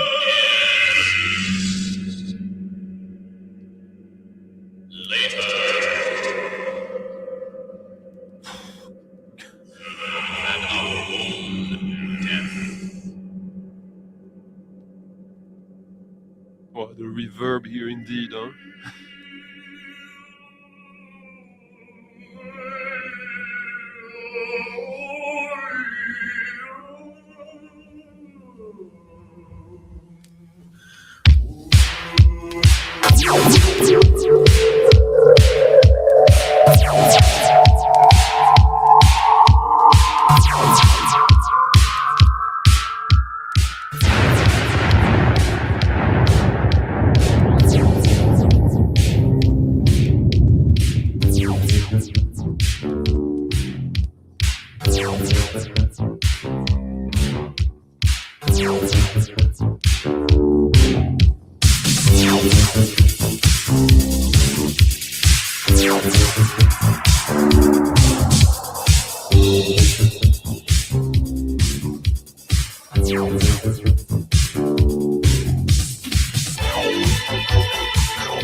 What were they thinking?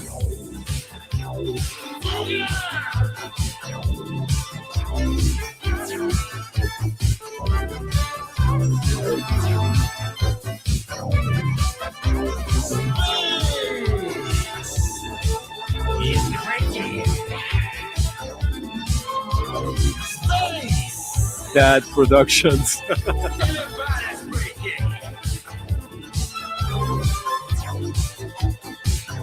Cheers, Thomas. He was on.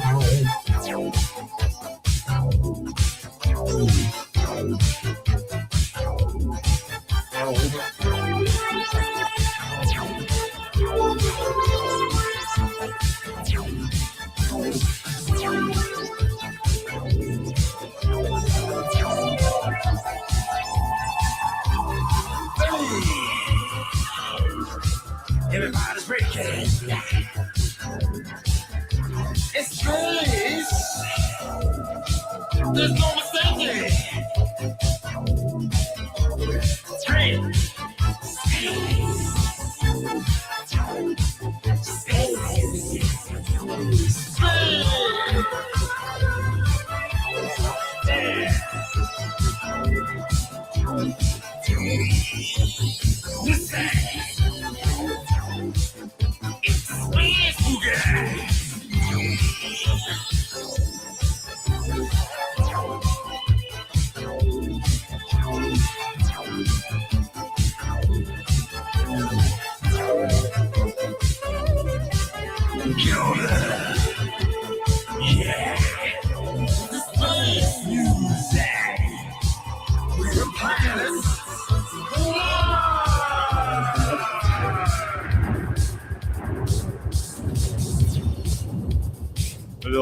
Weird, some weird electro boogie weirdness.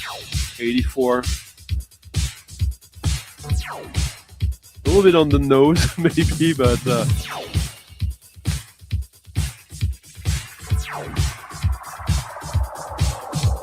mean that artwork is just to die for. Fortunately, like it should be like a silly little record, but it's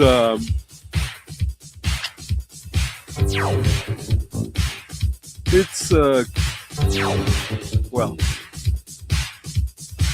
let's say it's not an easy record to find. Here it is. Here, Sean. Appreciate that.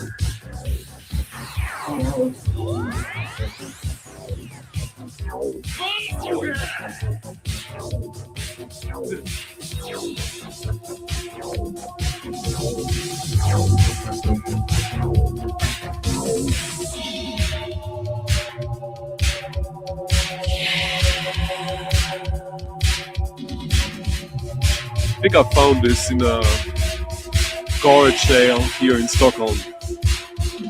Definitely got it for nothing.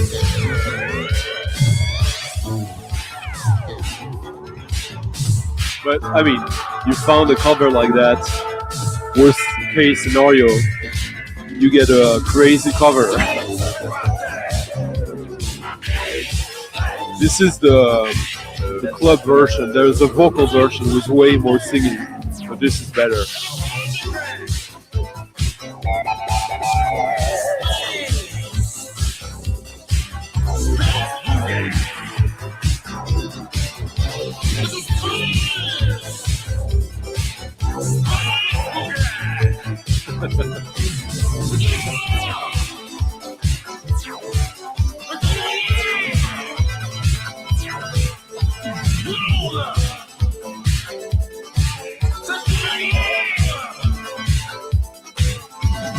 Like the stream, like the video, leave a comment and tip your DJ of the night, huh?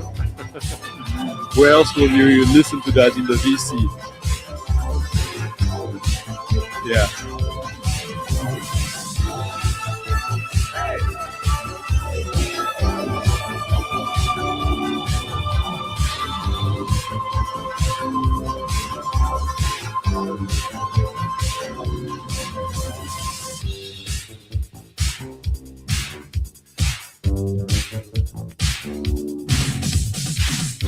It has its limits, this record, I would say, but as a party record, it's okay. It's more than okay.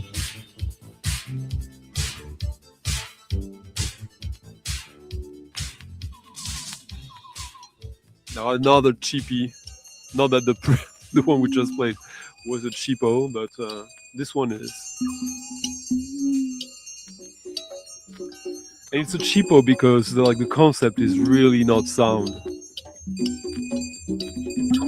Pun unintended.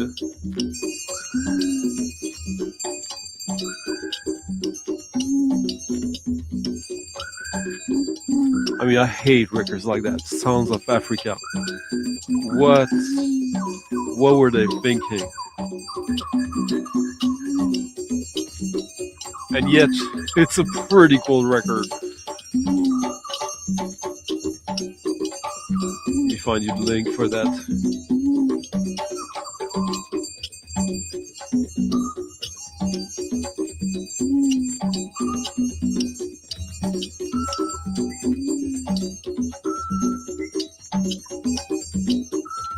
Oh, okay, it's a cheap record, but there's no copies available on Discogs.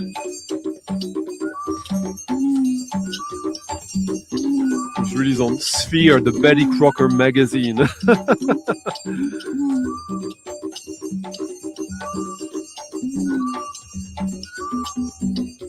So this is a record from Tanzania. It was obviously not released in Tanzania, but in the US.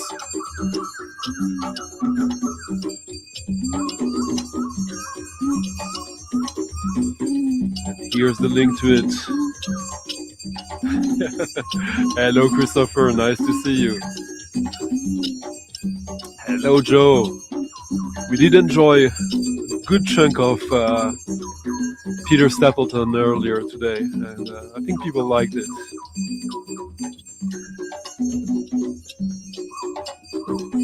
Black Chips. It took me a little while to digest it and to figure out what it means to me, but I'm there, and top release, and very, very cool to remember Peter Stapleton that way. Thank you.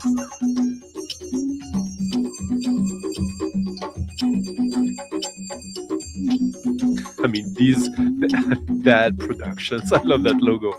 Makes no sense again.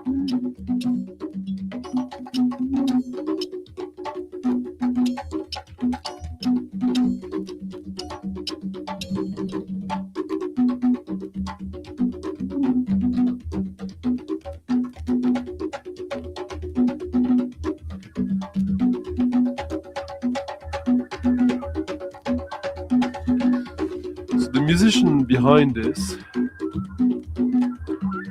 Kokuliba Luonga, he's more of a master of ceremony, apparently, from the credits. But there's some nice drum tracks there with some stuff happening in the background.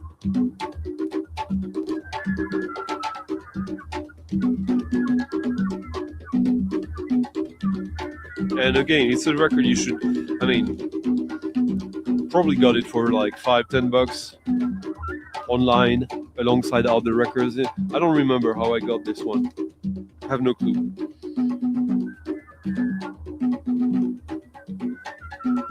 But it's actually really good from start to end. There's not that many tracks. It's like 9 tracks, and records like that often are filled with like shorter tracks and questionable pressing sometimes, especially American records like that. This was released when?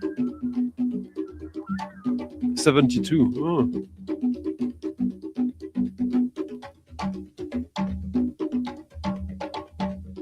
But as you could hear all the sounds in the background, and now they're gone. So this was engineered that way. So it's more than just like an ethnomusicology recording. There there was a choice to have this sort of field recording in the background with some mixing effects. Now we're back to just the drums. Pretty good drums.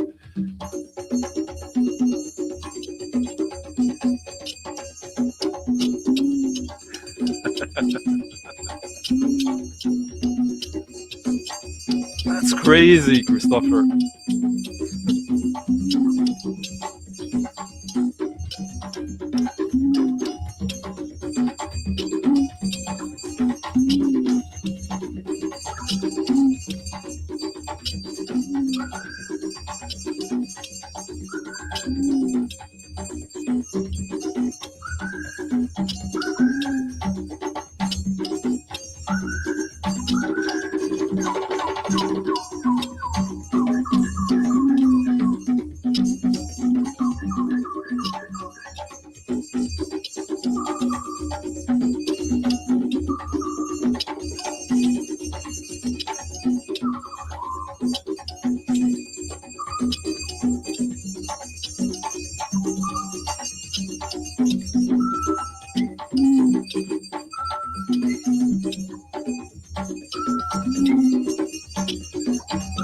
And I guess I see something like that in the wild. There's a good chance I would buy it anyways. Music of the Many Moods of Africa is recorded for Sphere. So it is a production, literally, for the Betty Crocker magazine. Strange, festive and alluring. The sounds are interwoven with swirly lyrics and the rich tonal textures of African instruments. Oh, exotic, huh? Listen for African drums. What is African drums? Come on, do better. I guess it's 72. Bass drum, kusaba, bamboo sticks, fingerboard, gourd, bells, and the jawbone of a mule. Songs are played by the Bakoro percussion, which is Frank Shobi, Yusha Israel, Robert Walton, Sreg Sego, Bill Moore, and some narration by Kokuliba Wonga. Not on that track though, obviously.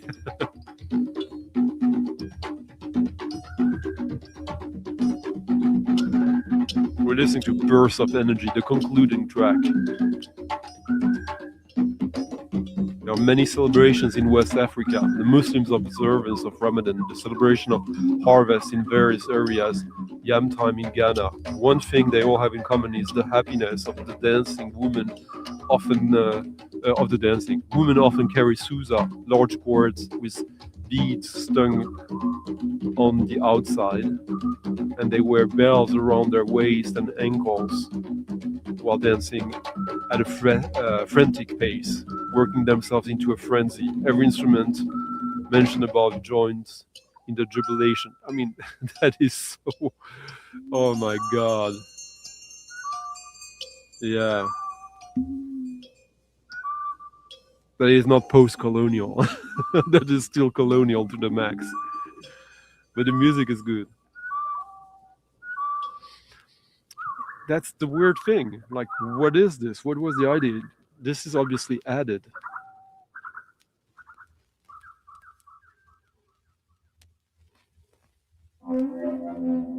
But it's a great record.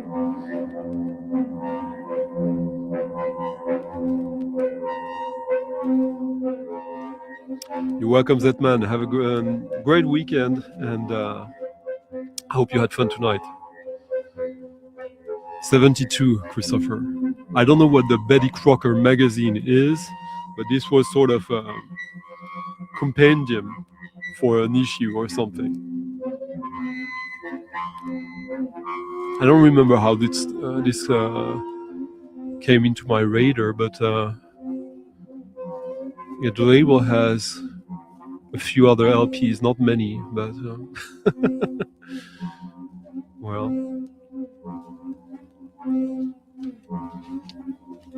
Here's something a little special now. Not that what we listened to wasn't special, but special in terms of release. This is an artist I've played before.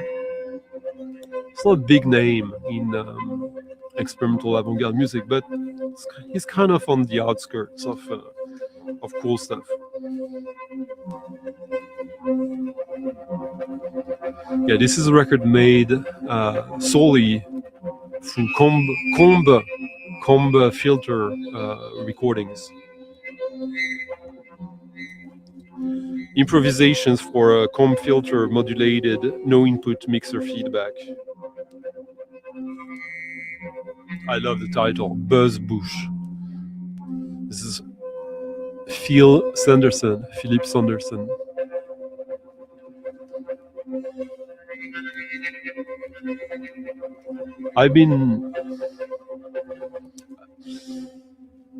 I took a chance on one of his records a couple of years ago. Experimental music, not expecting much, and was pleasantly surprised. This was released by Wave at Editions, the same label that has been issuing this Aura, which is Colin Potter project, amongst other things. Old cassettes from the 80s, 90s that he issues as limited edition vinyl releases, Laugh Cats.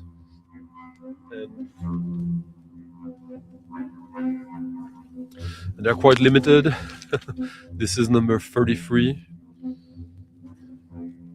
of 35. I'm not sure exactly how many they did. But there's an amazing sound quality or to the music here.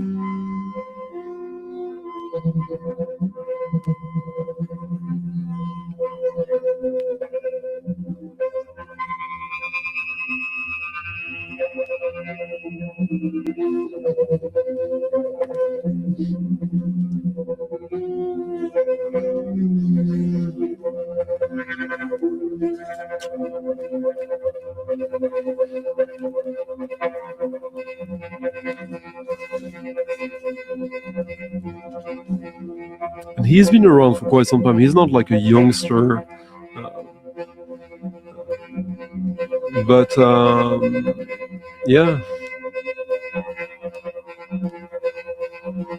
he's been at it since with David Jackman from Oregon since the early 80s.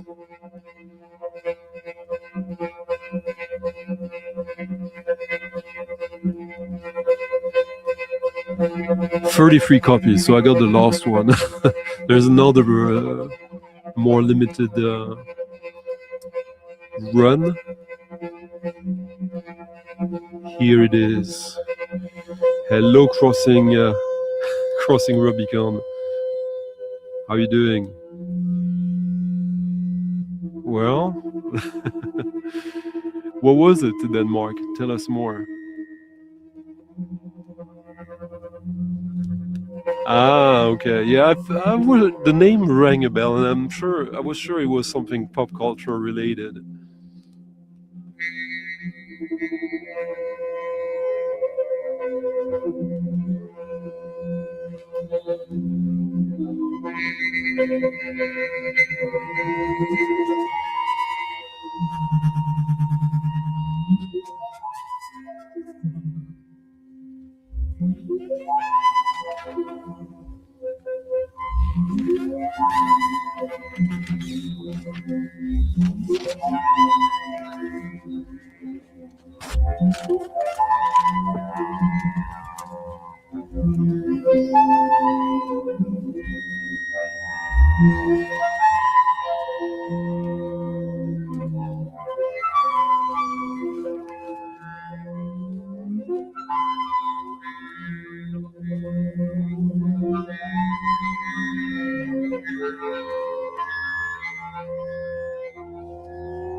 Sorry about that.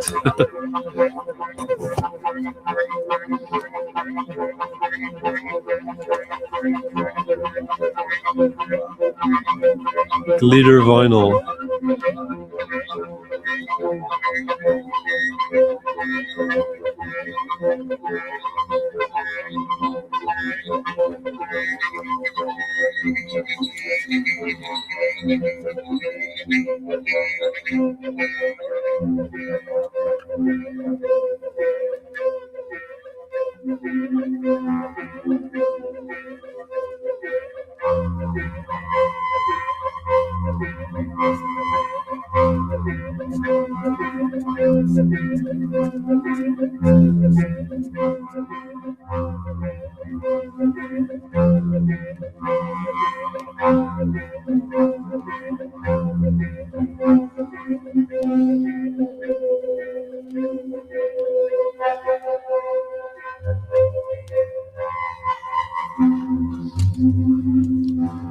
So, how is everyone doing?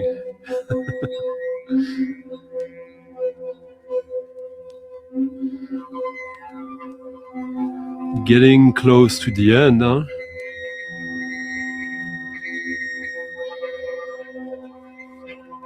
Ah, great, Bernd. Yeah, there's probably... I know Colin Powder had copies on his website, but it's good... yeah, snatch tape. Great.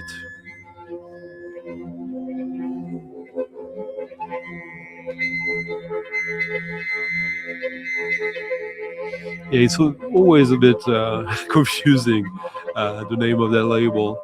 They got the rights to do it, it's just a little weird. Anyways, we're gonna have one last song with one of, with not necessarily the best pressing ever, as you could see, like a glitter vinyl from the 90s. It's gonna be a fun one. This one will go out for you, Grass, if you're still here.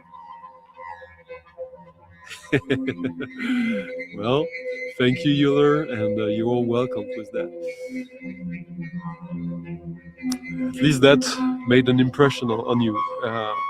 Philip Sanderson, Christopher, you'll be able to listen to more of his soon if you go to a shop on the coast. Yeah. Well, I'm freezing, and we're so close to the end, so let's get there.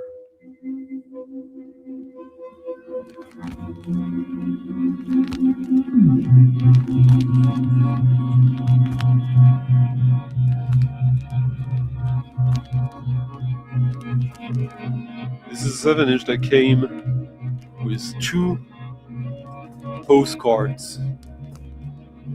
This one doesn't really tell you what this is we're listening to. This one a little more. We're not listening to ear, experimental audio research. We're listening to the other side. It's a split single.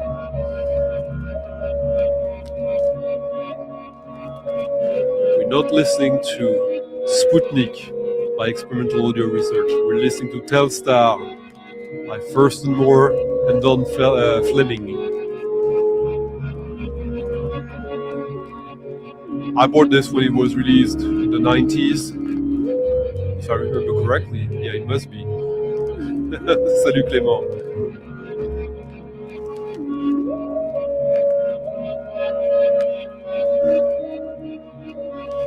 Yeah, my feet, I can't feel my feet anymore here. But yeah.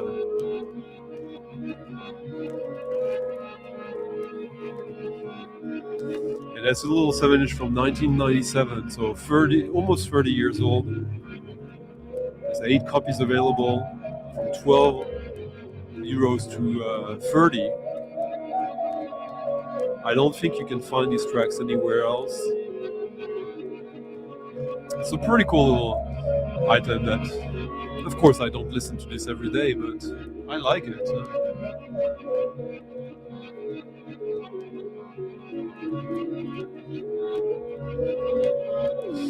So on Monday, on the channel, we'll go live a discussion I did with Derek Higgins, where we talk about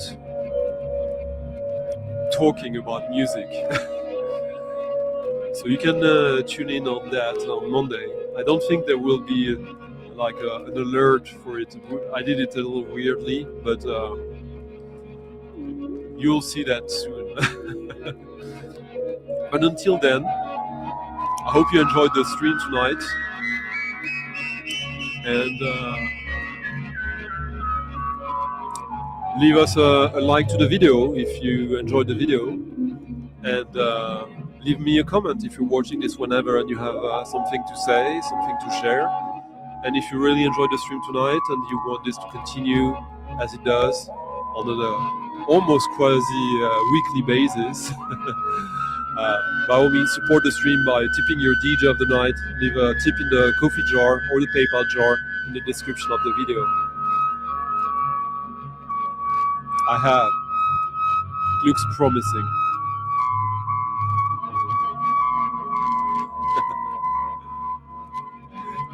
Cheers, Thomas. Hello, Daniel. I guess you have time during the weekend maybe to catch up and let me know. Always nice to see you, Daniel. Merci, Nico. À bientôt. Parlons-nous bientôt au téléphone ou quelque chose. Thank you, Eclectic Vinyl. There you go. All right. Bye-bye, Papai. That was nice tonight, huh? Experimental, but... All right.